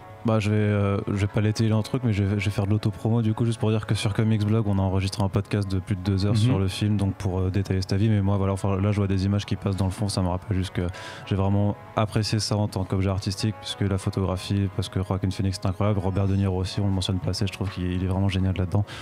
Un très bon film, et qui montre que DC, je pense en fait, surtout par rapport à Warner Bros, a compris que la course à l'univers partagé à tout prix, c'était pas forcément la bonne chose à faire, et ça fait du bien de voir un gros studio comprendre en fait qu'il n'y a pas une seule façon de faire une adaptation de comics, que les comics sont multiples, il n'y a pas un seul genre de comic book, donc c'est pareil pour les films, et j'espère que ça va inciter la concurrence à aussi à faire de même et qu'on ait un cinéma plus diversifié, même si parfois le résultat peut être corrosif et pas forcément le plus apprécié, mais il faut diversifier le cinéma de super-héros. Fabien puis Océane. Alors moi j'ai envie de dire à Todd Phillips, pas waouh, mais merci, parce que vraiment la proposition en elle-même elle est forte, surtout qu'elle est tout à fait cohérente dans la carrière de ce cinéaste-là qui a commencé par de la grosse comédie pour petit à petit de plus en plus épurer ses gags au fur et à mesure de ses films, et le fait qu'il en arrive à faire ce film sur un mec qui essaie de faire rire les gens mais qui n'y arrive pas, c'est tout à fait cohérent quand on voit tous les films qu'il a fait juste avant. Et je suis très aussi contre de la photographie de Monsieur Laurent Cher qui m'avait fait quand même une photographie très dégueulasse sur le dernier Godzilla, et du coup là je trouve qu'il a envoyé le paquet sur le Joker, pardon, une petite vengeance personnelle.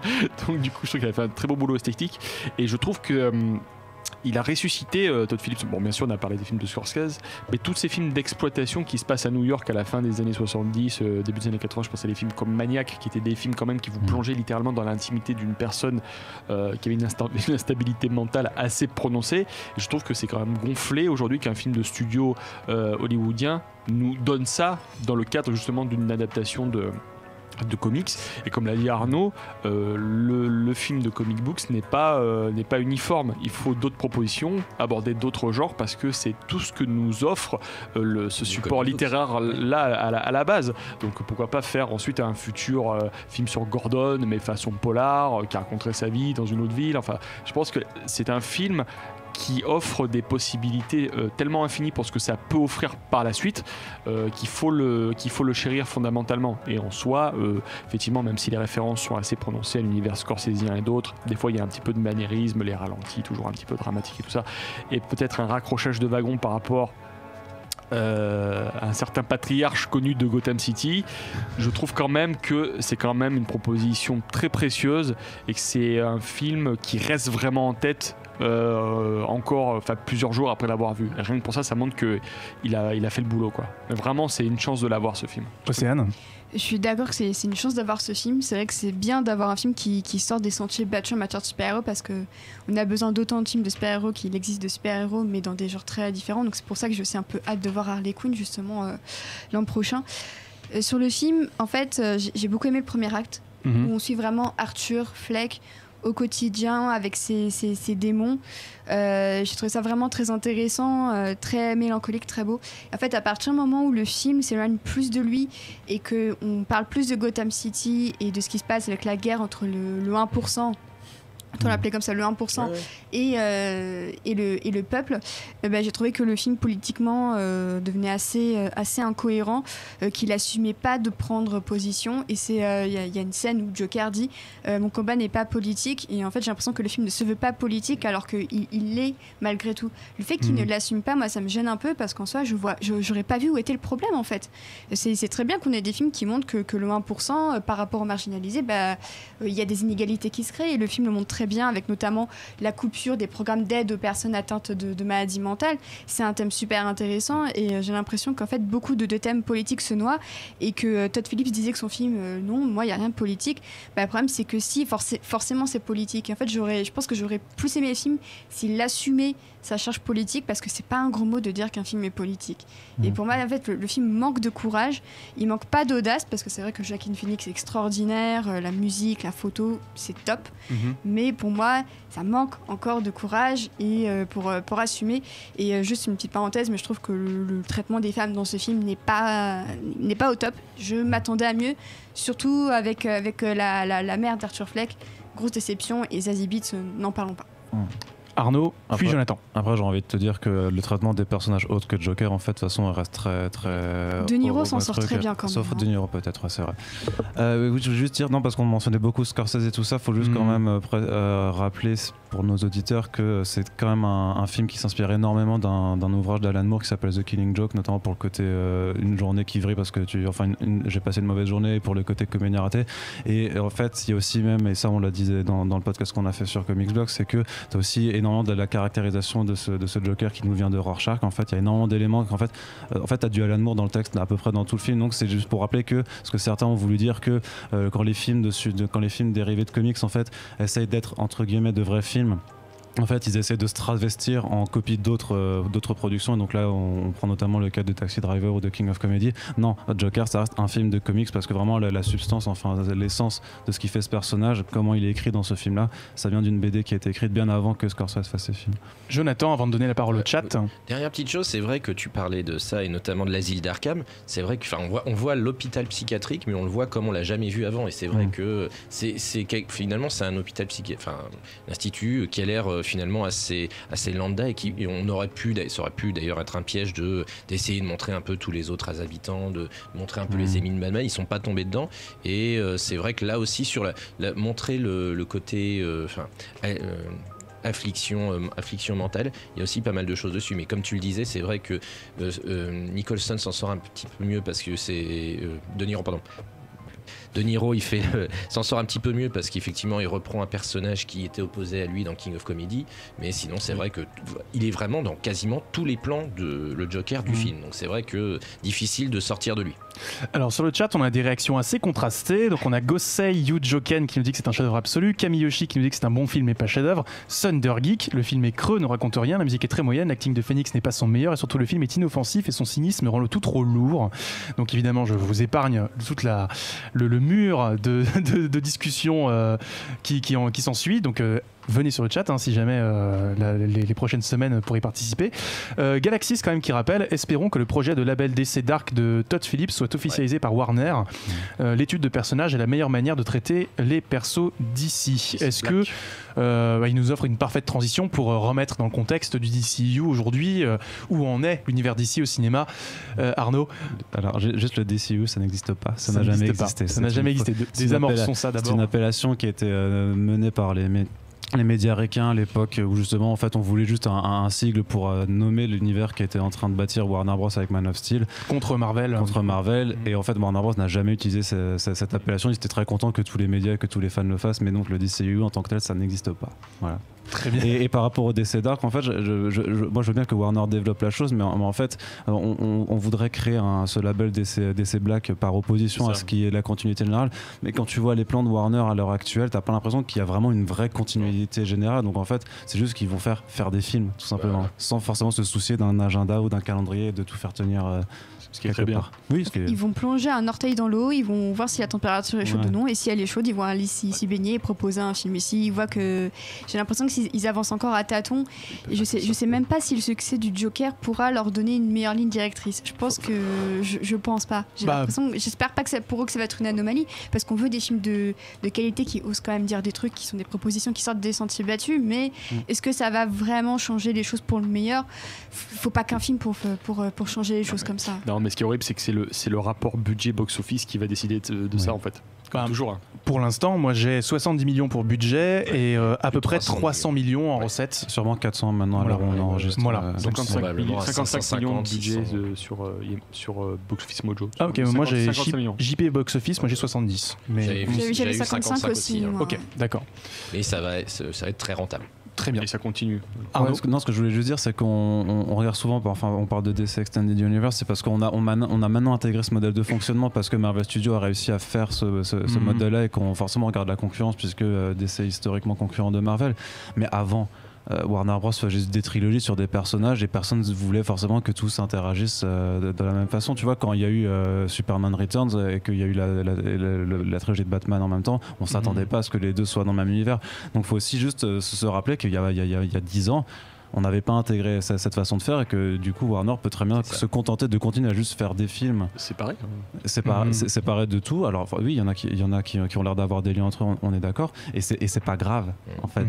Et après il y a aussi plein de films animés qui ont des liens entre eux, donc c'est vrai que ça peut aussi prendre cette partie là. Mais si on reste justement, parce que tu voulais parler de Snyder tout à l'heure, qu'est-ce qu'on peut retenir de la tentative justement de DC d'avoir essayé de créer ces Avengers à eux et de faire coaguler un petit peu tout cet univers entre Batman, Superman, Wonder Woman Qu'est-ce qu'on en retient? Alors ce qu'on en retient, ça on le saura, ça sera dans le temps qu'on en retiendra. Moi, à titre personnel, c'est vrai que déjà ils ont fait en réaction notamment à Marvel, et encore ça a pris du temps avant que la réaction ne s'enclenche. Ouais. Et effectivement, le problème c'est qu'ils ont voulu mettre beaucoup de choses dans un film, notamment Batman v Superman, et déjà peut-être trop, et deuxièmement avec peut-être une intention en tête qui n'était pas soit la plus claire, soit la plus définie, parce qu'ils voulaient faire comme Marvel en essayant d'avoir pour l'argent. C'est tout dans la gestuelle, Arnaud. Pour l'argent, effectivement. Non, de suite. En essayant de se distinguer avec quelque chose d'artistiquement plus intéressant, musicalement et filmiquement, en tout cas dans les images que Marvel. Mais finalement, ça fait pchit. Puis on va faire un calcul très simple, un film solo Batman de Nolan ça fait 1 milliard, un film Justice League avec tous les plus grands super-héros d'ici ça fait même pas Man of Steel 706. Voilà. Ce qui est intéressant, pardon. Vas-y. Non mais juste le calculer vite fait sur la façon dont on va procéder au final. Fabien, pardon. Ce qui était intéressant. Avant qu'on avance quand même. Ce qui a été intéressant, je parle vite fait de BVS parce que j'aime bien ce film en fait. Enfin, surtout la version longue, c'était justement de jouer avec les codes du PG-13 jusqu'à quel point on pouvait montrer la brûlance la brutalité, pardon, la brûlance, je veux dire. Pourquoi pas? Parce qu'il brûle justement les gens. La brutalité d'un personnage dans un film PG-13 quoi, puisque Batman était clairement montré comme un vigilante hardcore qui était passé de l'autre côté, enfin qui revenait littéralement aux toutes origines du personnage, qui butait les mecs, qui les torturait jusqu'à la mort, et je sais pas effectivement contre un Superman dépressif, donc je ne sais pas à quel moment le public pouvait se retrouver dans un personnage ou dans l'autre en fait. Et je trouvais ça intéressant justement que Snyder puisse imposer cette version-là du personnage, qui encore une fois est tout à fait valide par rapport à tout le lore, toute l'historique du comic books, et toujours encore une fois cette idée de retourner la scène des parents de Bruce Wayne, mais à chaque fois de l'assassinat des parents de Bruce Wayne, mais à chaque fois en lui donnant une couleur différente. Il y a toujours un détail, un point de vue qui limite peut changer littéralement toute la famille Wayne. Littéralement dans BVS, c'est littéralement le Thomas Wayne qui va vers l'assaillant pour le tabasser, et c'est lui qui se fait tuer en fait. Donc on se dit, est-ce que le Batman de Nolan n'était pas plus démocrate, et le Batman de Ben Affleck fondamentalement républicain, quand on sait que sa famille a été une famille de chasseurs, qu'elle est vente d'impôts d'un côté t'as les néoconservateurs, de l'autre t'as les libertariens. Exactement. Après, Snyder a dit quasiment clairement qu'il avait remis cette scène-là au début pour le foreshadowing à la fin du Martha. Du Martha. Maman. Effectivement, si on peut quand même parler un petit peu avant de se quitter de Birds of Prey, avant d'aborder le gros morceau qu'est The Batman. Birds of Prey, qu'est-ce qu'on peut en attendre? Est-ce que c'est fin de partie pour la Suicide Squad, le Suicide Squad de James Gunn? Est-ce que ça va relancer quelque chose, ou est-ce qu'il va juste se penser en tant que film et puis rideau? Moi je pense qu'on est sur cette optique d'avoir un film en standalone maintenant. En fait, Warner doit quand même continuer à miser sur ses acteurs les plus bankable, et il faudrait être quand même assez stupide pour se débarrasser de Margot Robbie et de Harley Quinn par la même occasion, parce que les deux sont très bankable. Mais l'émancipation d'Harley Quinn qui est dans le titre, elle est à double sens, c'est-à-dire que le personnage s'émancipe du Joker là-dedans, et va donc avoir on va avoir ce film de bande de filles un peu qui est rated R aussi, donc qui devrait être assez violent et pas se retenir, et qui du coup profite aussi d'un petit budget qui permet d'avoir une plus grande liberté créatrice. Et puis c'est une émancipation de Warner par rapport au précédent Suicide Squad, et à cette période en fait marquée où au final on ne retient plus trop vraiment de certains films qui ont été faits. Donc, mais je pense qu'on est vraiment dans une direction où en fait maintenant l'important c'est de se concentrer sur les faiseurs de films vraiment, et proposer quelque chose de différent par rapport à la chose, par rapport à ce qui se fait, et sur les personnages, plutôt que de réfléchir forcément aux structures intégrées d'univers partagé, parce que on va vite comprendre qu'avec avec des personnages de la Suicide Squad, tu peux pas les intégrer avec un autre film où il y a Aquaman par exemple. Enfin, quand tu regardes la direction artistique des deux films, comment est-ce que tu voudrais les faire cohabiter ensemble, même s'ils devaient s'affronter, tu vois? Peut-être Killer Croc. Il est dans l'eau, voilà. Ouais, King Shark, tu vois, voilà. pour les Orca. Océane.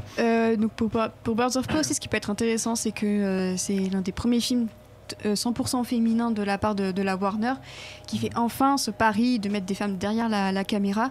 Donc on a une réalisatrice féminine, on a une scénariste féminine. Globalement, le casting, c'est quand même beaucoup de femmes, et pas seulement des femmes blanches. Donc ça, c'est intéressant aussi d'aller encore plus loin dans la diversité des backgrounds des héroïnes. Donc j'attends de voir la proposition. En plus, apparemment, selon les screen tests, ça prendrait des allures de musical aussi. Il y aurait des morceaux chantés, ce que sous-entend un petit peu la bande-annonce. On voit notamment Harley Quinn déguisée en Marilyn Monroe. Donc je pense que ça peut être un ovni super intéressant. J'ose espérer que c'est vraiment ce film-là qui confirmera qu'on peut non seulement faire des films avec des approches différentes, mais aussi avec plus de diversité derrière la caméra, parce qu'à mon sens, c'était ça qui manquait aussi à Warner pour le moment. On voit que Marvel et Warner sont en train de se bouger à ce niveau-là. On voit aussi Ava DuVernay sur New Gods.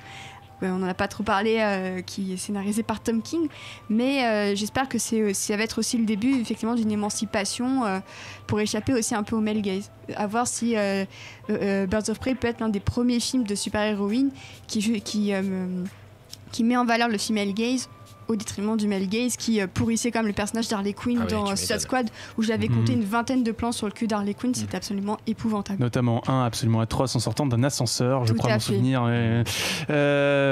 Si vous avez encore quelque chose à ajouter autour de Birds of Prey avant qu'on attaque The Batman, oui, vas-y. Quelqu'un se souvient de la série Birds of Prey? Non. Non. Alors non. Moi, je me souviens de la chanson de Fatboy Slim, c'est tout. Mais ça suffit. Très bien.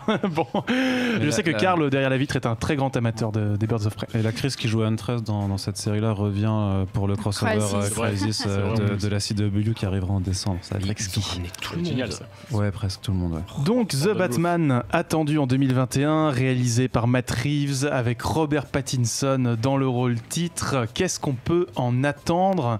On sait qu'il y a Jeffrey Wright qui a rejoint le casting en tant que commissaire Gordon. On a Jonah Hill, dont on ne sait toujours pas s'il s'agit du Riddler, donc de l'homme mystère, ou du pingouin. Catwoman, et apparemment il y a des rumeurs autour de Catwoman, j'ai cru voir passer ça. Arnaud, tu fais la moue, dis-nous tout. Ah non, juste parce que c'est des rumeurs qui viennent de sources pourries, donc je ne relève pas. Reddit, pour très bien. Voilà. Jeffrey Wright est confirmé. Jeffrey Wright est confirmé. Il n'a pas été officiellement confirmé. Il a tweeté dessus, clairement. Voilà, le timing entre l'annonce et son tweet n'était pas anodin. Peut-être qu'ils se mettent d'accord sur le salaire. Oui, peut-être. Peut-être. Jonathan ? Non, après, moi, ce que j'ai entendu, là, on confirmera ou pas, j'ai l'impression qu'il voulait quand même faire un peu plus de focus sur le côté détective, me semble-t-il. Ce qui est vrai, finalement, qui n'a pas été très, très exploité dans les films, parce que c'était justement des films d'action, aventure, pour la plupart, alors jusqu'à un certain point, avec plus ou moins de drame dedans, mais effectivement, c'était pas forcément des films de polar, en tout cas, donc il y a un créneau à prendre de ce côté-là. Océane. Les films de Nolan, en tout cas The Dark Knight, parlaient quand même de la surveillance de masse avec cette fameuse scène où il surveillait tous les téléphones portables. Il y avait un peu ce côté détective qui tentait d'insuffler, mais c'est pas ce qu'on retient le plus. Je suis d'accord avec toi. Mais il tentait. C'était jamais un récit d'enquête. Voilà. C'est jamais un récit d'enquête. Ça, c'est quelque chose qui n'a pas encore été fait. Mais donc, il voulait enquêter en utilisant des techniques totalement illégales et justement qui reflétaient bien l'Amérique à ce moment-là. À quel point on est prêt à donner notre vie privée au gouvernement pour être protégé. C'était un des thèmes du film. Après, il est vrai que des films de super-héros d'enquête, à part Hellboy dans les années 2000, j'en vois pas beaucoup. Non, c'est pas forcément le genre de prédilection. C'est clair que nous, on veut l'action, la bagarre, le troisième acte avec un laser qui tire vers le ciel, tu vois, qui va tout casser. Mais vraiment, c'est vrai que de tous les rapports, de tous les reports qu'on a eu sur le film, avec notamment la présence de plus que 2 ou 3 vilains, ce serait vraiment une aurait 6 au total. Ça peut faire un et d'avoir vraiment un murder mystery sur une nuit à Gotham, Batman qui enquête, qui va voir chaque année vilain, et on fait petite action, petit cadre. Et voilà, enfin, un Batman détective, ça sera bien. Un film qui se conçoit en tant que film, tu veux dire ça, aussi. Voilà. Et n'oubliez pas que non, Ben Affleck ne reviendra pas. C'est pas un préquel au Batman de Ben Affleck. Parce qu'il y en a qui en sont encore persuadés. Oui, encore. Donc, ce qui voudrait dire que Ben Affleck serait Robert Pattinson Super Saiyan. Non, mais justement, non. Ça très bien. Fabien, qu'est-ce que tu attends de The Batman? Moi, je vais dans la logique d'Arnaud. C'est vrai que je rêverais de voir un After Hours ou un Collatéral façon Batman, c'est-à-dire un film qui se passe sur une seule nuit, où limite on recycle le scénario de Derrière 3 où Batman doit aller à plusieurs points de la ville pour résoudre des enquêtes du Riddler avant qu'il fasse péter des bombes à des endroits stratégiques de Gotham. Je pense qu'il faut continuer dans la logique du Joker à de plus en plus conceptualiser les films par rapport à des genres et ensuite intégrer les personnages dedans pour voir lesquels correspondent mieux à ces genres-là. Je suis assez confiant dans le projet. Déjà Pattinson, je pense que c'est un super cast. C'est un super acteur, il faut le rappeler. Donc il va être nickel en Batman. Jeffrey Wright en commissaire Gordon. Bon, moi, Gordon, c'est un petit peu mon personnage préféré, donc je suis attentif. Mais bon, c'est un excellent acteur et peu importe la couleur de peau, on veut un excellent acteur pour le rôle, c'est le principal. Bon, de toute façon, Gary Oldman, il est là, et il sera là à tout jamais. Mais voilà, effectivement, l'histoire de Batman façon polar, façon détective, c'est clairement ce qui nous manquait. Jusqu'à présent, on n'a que la série animée qui a fait ça concrètement de manière intelligente. On va pas nous refaire, j'espère, la machine qui détecte les empreintes digitales de The Dark Knight, parce que ça c'était un petit peu pousser le truc à l'extrême, mais effectivement.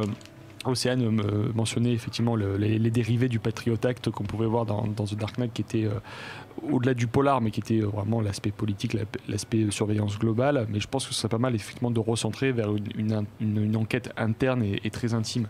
Et encore une fois, c'est ça qui permettra de faire évoluer le film de super-héros vers autre chose que vers le genre science-fiction, aventure. En tout cas, avec Matt Reeves, qui quand même, je rappelle, avait bossé avec James Gray au début, donc sur les films policiers de James Gray, je pense que ça peut être très très bien. Très très bien. Bon, en tout cas, si c'est autant de gueule que ces films Planète des singes, allez, let's go quoi. Très bien. Gorilla Grodd peut-être du coup. Oui, Gorilla Grodd avec un petit chapeau. Non, moi j'attendrais peut-être un petit peu. Là, je donne mon avis, mais j'attendrais peut-être un petit peu un truc plus à la Hitchcock, façon L'homme qui en savait trop, ou justement les 39 marches avec la cour des hiboux. Je pense que le public est prêt pour voir ce méchant-là arriver. Génial.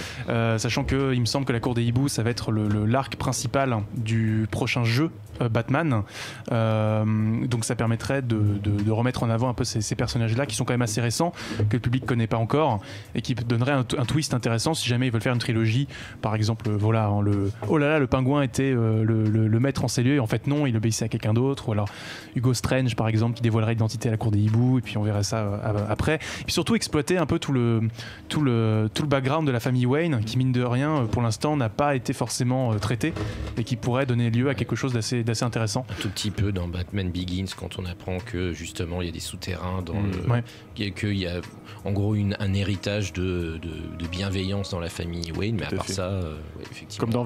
Comme dans BVS. Oui. C'est pas du tout ça. C'est plutôt The Revenant, la famille Wayne chez les BVS. Mais même dans Joker, il y a des choses, sans aller trop loin. Bon. Les amis, c'est le moment où je vous demande qui est votre méchant préféré, ou votre Batman préféré, tout simplement, avant de refermer ce grand débat, car l'heure tourne. Arnaud, Fabien, qui se lance en premier? Océane, tu trépignes, je te donne la parole en premier. Ma méchante préférée, c'est Poison Ivy. Oui. On l'a pas beaucoup mentionné. Non. Mais j'aime beaucoup déjà toute son esthétique, tout simplement. Et puis j'ai grandi avec des animated series et sa représentation dans les animated series, même dans les jeux Lego. J'adorais, et j'aime beaucoup aussi sa relation avec Harley Quinn, et c'est dans ces comics là qu'on voit vraiment leur relation à elles deux, et qui est quelque chose de très intéressant. Je parlais tout à l'heure de l'impact d'Harley Quinn et de ses thématiques sur les jeunes filles. Poison Ivy, pour moi, elle en fait tout autant partie, et c'est pour ça que j'ai beaucoup d'affection pour elle. Jonathan? Moi, le méchant préféré, ce serait Mr. Freeze, notamment avec effectivement tout le backstory né dans la série animée. Dans Arkham City, j'avais aussi, alors là c'est autre chose, j'avais beaucoup aimé son combat de boss aussi, ça m'avait intéressé, mais voilà, tout ce qui tourne autour de ce personnage justement tragique m'intéresse beaucoup. Après, mon Batman préféré, en tout cas mon film de Batman préféré, c'est Batman Begins, donc peut-être que juste comme je trouve que c'est une des meilleures origin story jamais racontées, franchement c'est donc le Batman de ce Batman Begins, Fabien? Alors c'est impossible à dire quel est mon méchant préféré, mais je pense que l'Harvey Dent de double face de The Dark Knight m'avait vraiment touché, parce qu'on revenait vraiment sur le genre du film de vigilante, vraiment quelqu'un qui bascule pour pratiquer l'auto-justice lui-même, c'est-à-dire les fondamentaux de cette personne sont complètement détruits et ébranlés pour finalement basculer vers ce qu'il ne veut pas. Donc pour moi c'est intéressant, et c'est intéressant d'avoir arrêté son récit dans ce film-là, parce qu'on ne pouvait pas forcément aller plus loin dans le cadre de cette histoire-là. Et ce qui fait que pour l'instant j'attends tous les films Batman qui ont été faits depuis The Dark Knight, pour moi sont des bonus. Donc, mais vraiment, enfin pour moi, dans la tendance de Batman. Voilà, on a attendu, le palier a été tellement beau. Je dis pas que c'est le meilleur, mais je dis juste que pour moi, depuis, ils ont fait le film de Batman que je voulais voir, c'est-à-dire le hit de Michael Mann, mais chez super-héros. Et depuis, pour moi, ce palier-là doit être atteint de nouveau, ce qui n'est pas forcément le cas. Donc je dirais The Dark Knight avec le Batman et le fantôme masqué en animation, qui pour moi est objectivement peut-être le meilleur film Batman jamais fait. Dont on n'a pas effectivement beaucoup parlé, malheureusement, évidemment. Arnaud? Je vais être hyper original, je vais dire le Joker. Oh là là, mais lequel? Non, en tant que méchant préféré, du coup. En tant que méchant préféré, mais j'ai pas d'interprétation favorable. Enfin, je dirais ça. D'accord, le concept même du Joker. Je suis contre le fric, alors lui, il représente le chaos, ça me fascine, tu vois. Parce qu'il est total à l'inverse de moi. Et comme film, c'est pas mal que tu mentionnes l'animation, parce que moi, personnellement, un de mes films préférés, c'est un film d'animation aussi, c'est Batman le retour du Joker. En fait, c'est la prolongation de la série, c'est un spin-off de la série Batman la relève, Batman Beyond, où en fait on découvre en fait moi je vais pas raconter l'histoire en fait du coup parce que j'arrive plus à me souvenir complètement comment le présenter, mais c'est un des films les plus sombres qui a été fait en gros, parce que le Joker là-dedans est vraiment abominable. Enfin il est merveilleux, mais il est merveilleusement abominable.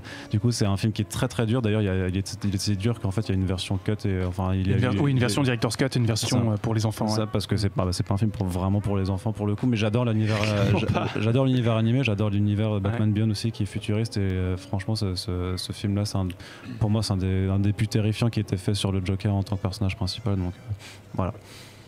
Très bien, moi en ce qui me concerne, tout a été dit sur Poison Ivy, tout a été dit sur Double Face. Le Double Face de The Dark Knight, pour moi en ce qui me concerne, parce que je trouve qu'on oublie trop facilement Double Face, il se laisse trop facilement éclipser par le Joker, et pourtant c'est peut-être l'un des personnages les mieux écrits qu'on ait pu avoir au cinéma.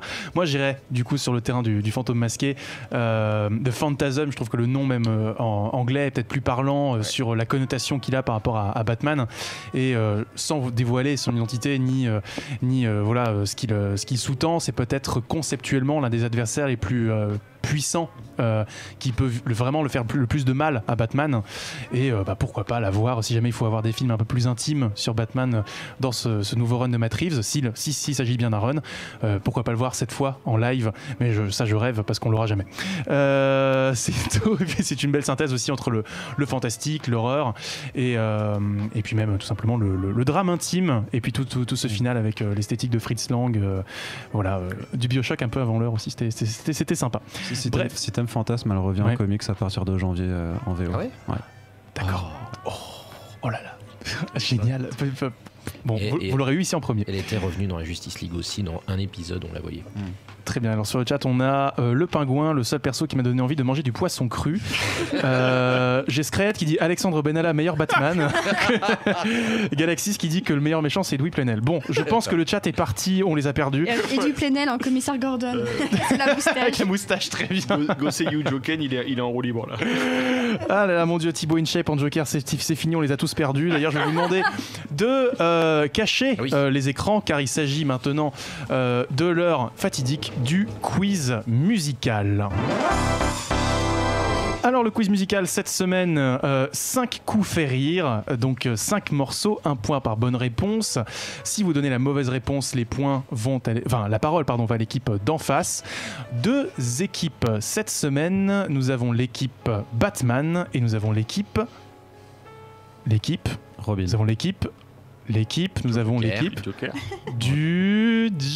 nous avions l'équipe bleue et l'équipe rouge, l'équipe Robin d'un côté et l'équipe Batman de l'autre. On va y arriver. Donc voilà, l'équipe Robin et l'équipe Robin de l'équipe Fantastique. Parce qu'il y a plusieurs Robin, alors on peut dire. C'est vrai. Ouais, c'est vrai. On peut faire l'équipe Red Hood et l'équipe Nightwing, Robin, comme ça c'est fait. L'équipe Batman et l'équipe Robin. Voilà, donc l'équipe Batman, nous avons Arnaud et Jonathan qui sont équipe Batman, et Océane et Fabien équipe Robin. 5 morceaux, 1 point par bonne réponse. La thématique, c'est donc 5 coups fait rire. Donc pour chaque morceau, un rire iconique de la pop culture. Okay. Voilà, c'est parti pour le premier morceau. Heath Ledger, bien vu.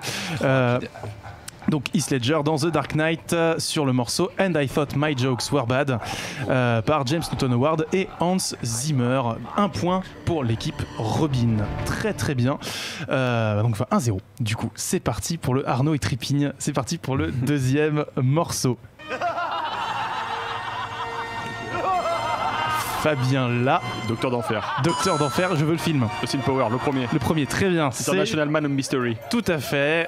Donc c'est le rire du Docteur d'Enfer dans le tout premier Austin Powers, International Man of Mystery, sorti en 1997, film de Jay Roach, donc, et pour un thème soul bossa nova composé par Quincy Jones et son orchestre, tel que crédité sur la bande-son. 2-0 pour l'équipe Robin, qui décidément devance Batman. je vois Arnaud faire la moue. Moi, je suis altruiste, j'ai envie de le laisser gagner. Très bien. Non, moi pas. Très bon joueur. Peut-être qu'il va y avoir une remontada avec le prochain morceau.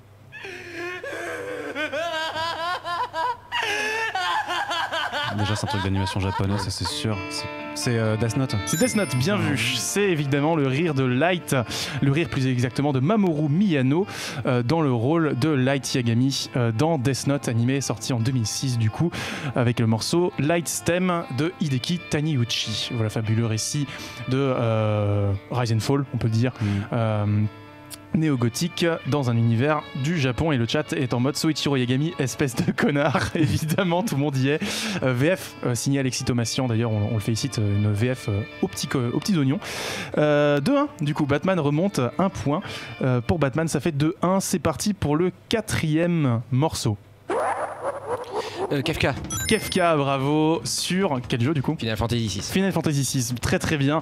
Donc c'est évidemment Kefka Palazzo, le méchant iconique de Final Fantasy VI, sorti en 1994 sur Super NES. C'est Dancing Mad là, pardon? C'est Dancing Mad, le morceau, bien vu. Composé par Nobuo Uematsu, évidemment l'inénarrable artisan de la musique de JRPG des années 90. J'étais sûr que tu le trouverais celui-là. Évidemment, c'est un petit peu ta zone de prédilection. On rappelle que tu as écrit la légende Final Fantasy IV et Final Fantasy V chez Sœur d'édition, donc voilà, c'était un petit peu un point cadeau, mais finalement c'est à l'équilibre puisqu'on est à 1 partout. Deux partout, voilà, 2 partout dans ce quiz musical. Rien n'est joué, tout se joue maintenant. J'ai envie de dire c'est magnifique parce que le dernier morceau, voilà, c'est particulier. Oh, Tidus, Final Fantasy X. Bravo. Non mais sérieux. Si. Eh ben si. Non, il a retiré son casque en protestant.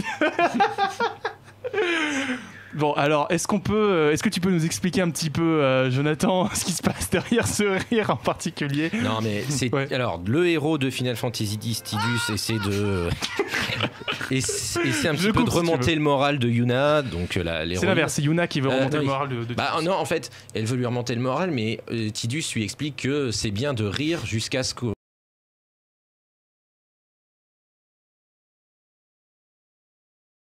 forcé. Voilà, donc mais c'est devenu un mème. Un mème, notamment une sound font qui sert à recomposer plein de morceaux, comme ça vous avez des feuilles MIDI sur lesquelles les mecs calent le mot ha de le ha qu'on vient d'entendre, et ça fait des morceaux absolument extraordinaires. Ils te refont One Winged Angel de Final Fantasy VII avec tous les haha, et c'est fantastique. Donc c'est Batman qui n'entend. Arnaud est terrifié. Non mais tu l'as un peu avantagé du coup. Enfin du coup on sait bien parce qu'on gagne, mais en étant 2 fois du Final Fantasy, j'avoue. C'était très très difficile après Joker, c'était très difficile de ne pas penser à ça. Mais bon, Batman l'emporte quand même sur Robin. Je soupçonne qu'il y a eu de la corruption en fait entre. Ah non, même pas. Non mais c'est ça qui est génial, c'est que j'ai même pas eu besoin. Parce que quand je suis Batman, je vais mener l'enquête. Franchement, je sais même pas comment on a réussi à pas avoir Persona 5 déjà. Donc. Mais c'est vrai qu'il y a des rires dans Persona 5. J'aurais pu. Je me suis dit, j'étais prêt. Très bien. Bon, prendre, je sais pas, Francis Huster dans le dîner de con. Alors j'ai failli. Alors en fait, le blanc. Figure-toi que j'ai failli faire un quiz à 10 réponses avec juste le blanc. Je l'avais. J'avais le rire de OSS 117 qui dit les blagues, le cadeau de Noël, etc. J'avais fait plein de trucs. Je me suis dit non, je vais resserrer à 5, sinon c'est pas possible.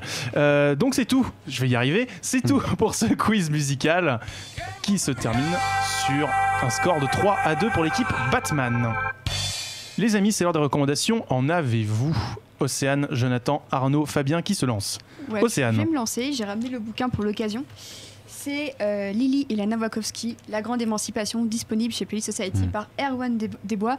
Ça revient sur toute l'œuvre des sœurs Wachowski, de leur début comme scénariste, leur passage à la production en tant que réalisatrice aussi. Ça aborde leur transition également. Donc c'est un ouvrage assez complet sur leurs convictions, sur les thèmes de leur filmographie.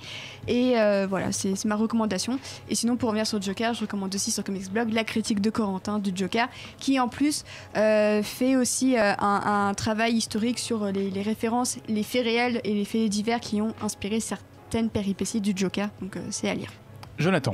Alors moi j'ai 2 recommandations. La première, t'en as parlé tout à l'heure, c'est le film Batman Beyond, le retour du Joker, parce que c'est effectivement un film très important, notamment sur donc tout ce qui concerne le Joker, mais aussi sur Terry McGinnis, le Batman du futur, qui pour moi mérite ses galons de Batman dans ce film, notamment à la toute fin, parce que la toute fin, la confrontation avec le Joker, la manière dont il parvient à le vaincre, je trouve ça juste génial. Et alors la deuxième, c'est pas de l'actualité, mais presque, en tout cas ça le sera bientôt, c'est le premier livre de His Dark Materials, donc à la croisée des mondes, les royaumes du Nord, que j'ai pu lire là, et dont une adaptation en série va sortir bientôt sur HBO, qui est une littérature jeunesse à laquelle je m'attendais pas, qui est franchement très intéressante, avec un personnage, Lyra, personnage principal, une petite fille qui a vraiment beaucoup de personnalité, très bien écrit, assez intéressant sur son propos, en tout cas pour le premier tome, donc voilà, je recommande. Tu découvres la série du coup Je découvre la série. Ah, c'est mortel. Donc là j'ai les 3 tomes que je vais lire, je vais regarder le film et je vais voir la préquelle. Tu peux t'abstenir du film. Ouais, non, regarde pas le film, mais par contre, si t'as aimé le premier, tu vas pas t'en remettre sur le deuxième et le troisième. Ça part très loin, c'est trop bien.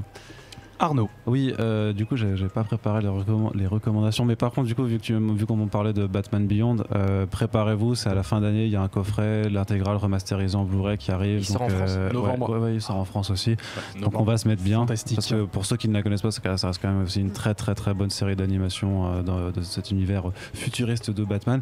Et pour le reste, si jamais vous voulez lire du Batman sans trop vous investir non plus, avec juste une histoire complète plutôt sympathique, je vous recommande un truc qui s'appelle Batman à la vie, à la mort de Tom King et Lee Weeks.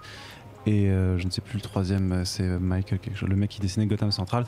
Voilà, c'est en fait un bouquin qui reprend la relation entre Batman et Catwoman depuis leur début jusqu'à la fin. C'est une œuvre, voilà, c'est assez court mais c'est complet, c'est très très très bien écrit, c'est hyper bien dessiné, c'est vraiment voilà l'histoire que je vous recommande à lire, qui moi me reste le truc préféré que j'ai lu depuis 3 ans, clairement. Merci beaucoup pour cette recommandation, Fabien. Donc moi je recommande ce livre, donc The Boy Who Loved Batman, donc c'est pas encore traduit en France chez nous, donc j'espère que ça se fera un jour. C'est l'autobiographie de Michael Uslan qui est le producteur exécutif des films Batman depuis 1989. Donc grosso modo dans ce livre il raconte comment il a été initié à Batman quand il était gamin, comment il a mal vécu la série de 66 parce que pour lui c'était un affront fait au personnage, comment il a acheté les droits de Batman à la fin des années 70 pour les adaptations cinématographiques. C'était le premier mec aussi à faire des cours consacrés aux comic books aux États-Unis. Et donc depuis 1989, on voit son nom à tous les génériques des adaptations de Batman, que ce soit en termes de films, production live et animation. Donc c'est un petit peu l'un des papes de Batman en ce qui concerne le cinéma et l'animation.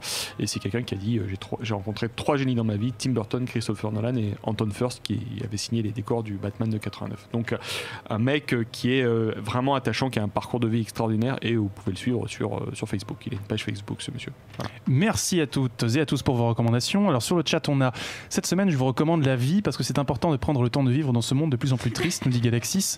On t'embrasse très fort, du coup, j'imagine. Courage. Je vous reco Batman White Knight, parce que Sean Murphy nous dit qu'il est des loutres. Prof Isekai nous recommande The Big O.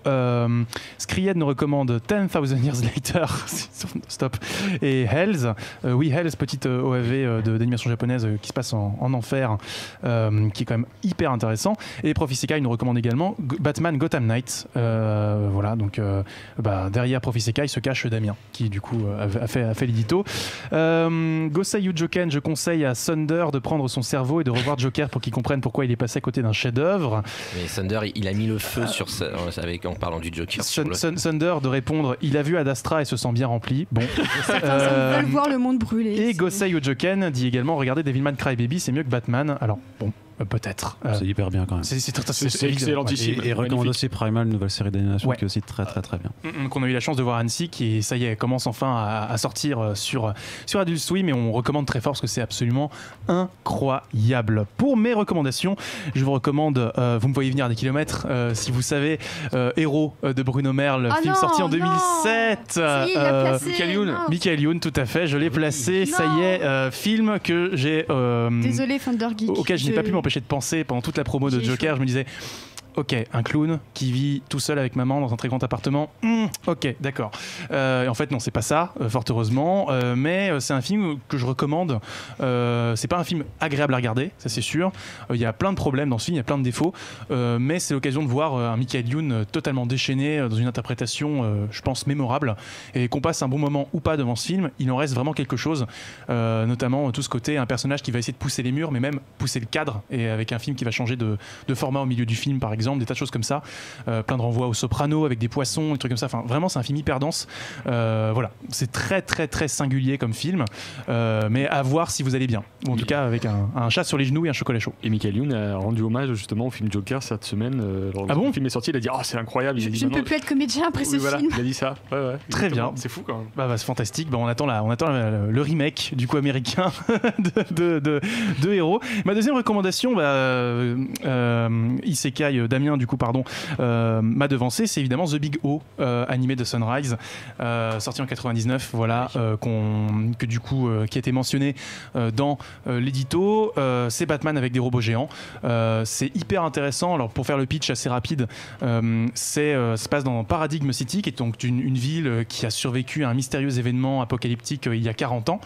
Tout le monde a oublié ce qu'il en était du passé, et du coup cette ville se reconstruit, essaye de retrouver un semblant de civilisation, et donc au milieu de tout ça on va suivre Roger Smith, qui est une espèce de négociateur et qui pilote un mystérieux robot qui s'appelle le Big O, et donc c'est une sorte de Bruce Wayne, voilà, ça réécrit un petit peu tous les éléments de la mythologie Batman dans le cadre du robot géant, et quelque part, et finalement, est-ce que cet élément apocalyptique ne désigne pas si on renvoie ça à la société japonaise, un événement traumatisant qui aura précipité une occidentalisation forcée du Japon, d'où le renvoi à la mythologie occidentale de Batman. Et cette lecture-là sur la série peut, à mon avis, vous aiguiller sur ce que cette série essaie de vous raconter. Donc c'est une série vraiment prenante visuellement, assez lente. La VF est de très bonne qualité. D'ailleurs, je remercierai Damien après l'émission pour avoir intégré des éléments de VF dans l'édito. Et je me rends compte que je suis beaucoup trop long, donc je vais arrêter. Merci à toutes et à tous de nous avoir suivis.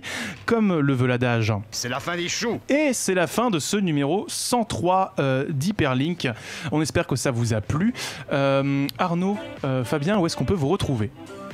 Tous les jours sur comicsblog.fr, donc pour suivre l'actualité des comics et de leurs adaptations. On fait donc de l'actu, des chroniques, des critiques, on essaie d'avoir un podcast par semaine aussi, donc vous pouvez nous retrouver à l'audio là-dessus, où on parle on a un regard de lecteur sur l'actualité de la pop culture.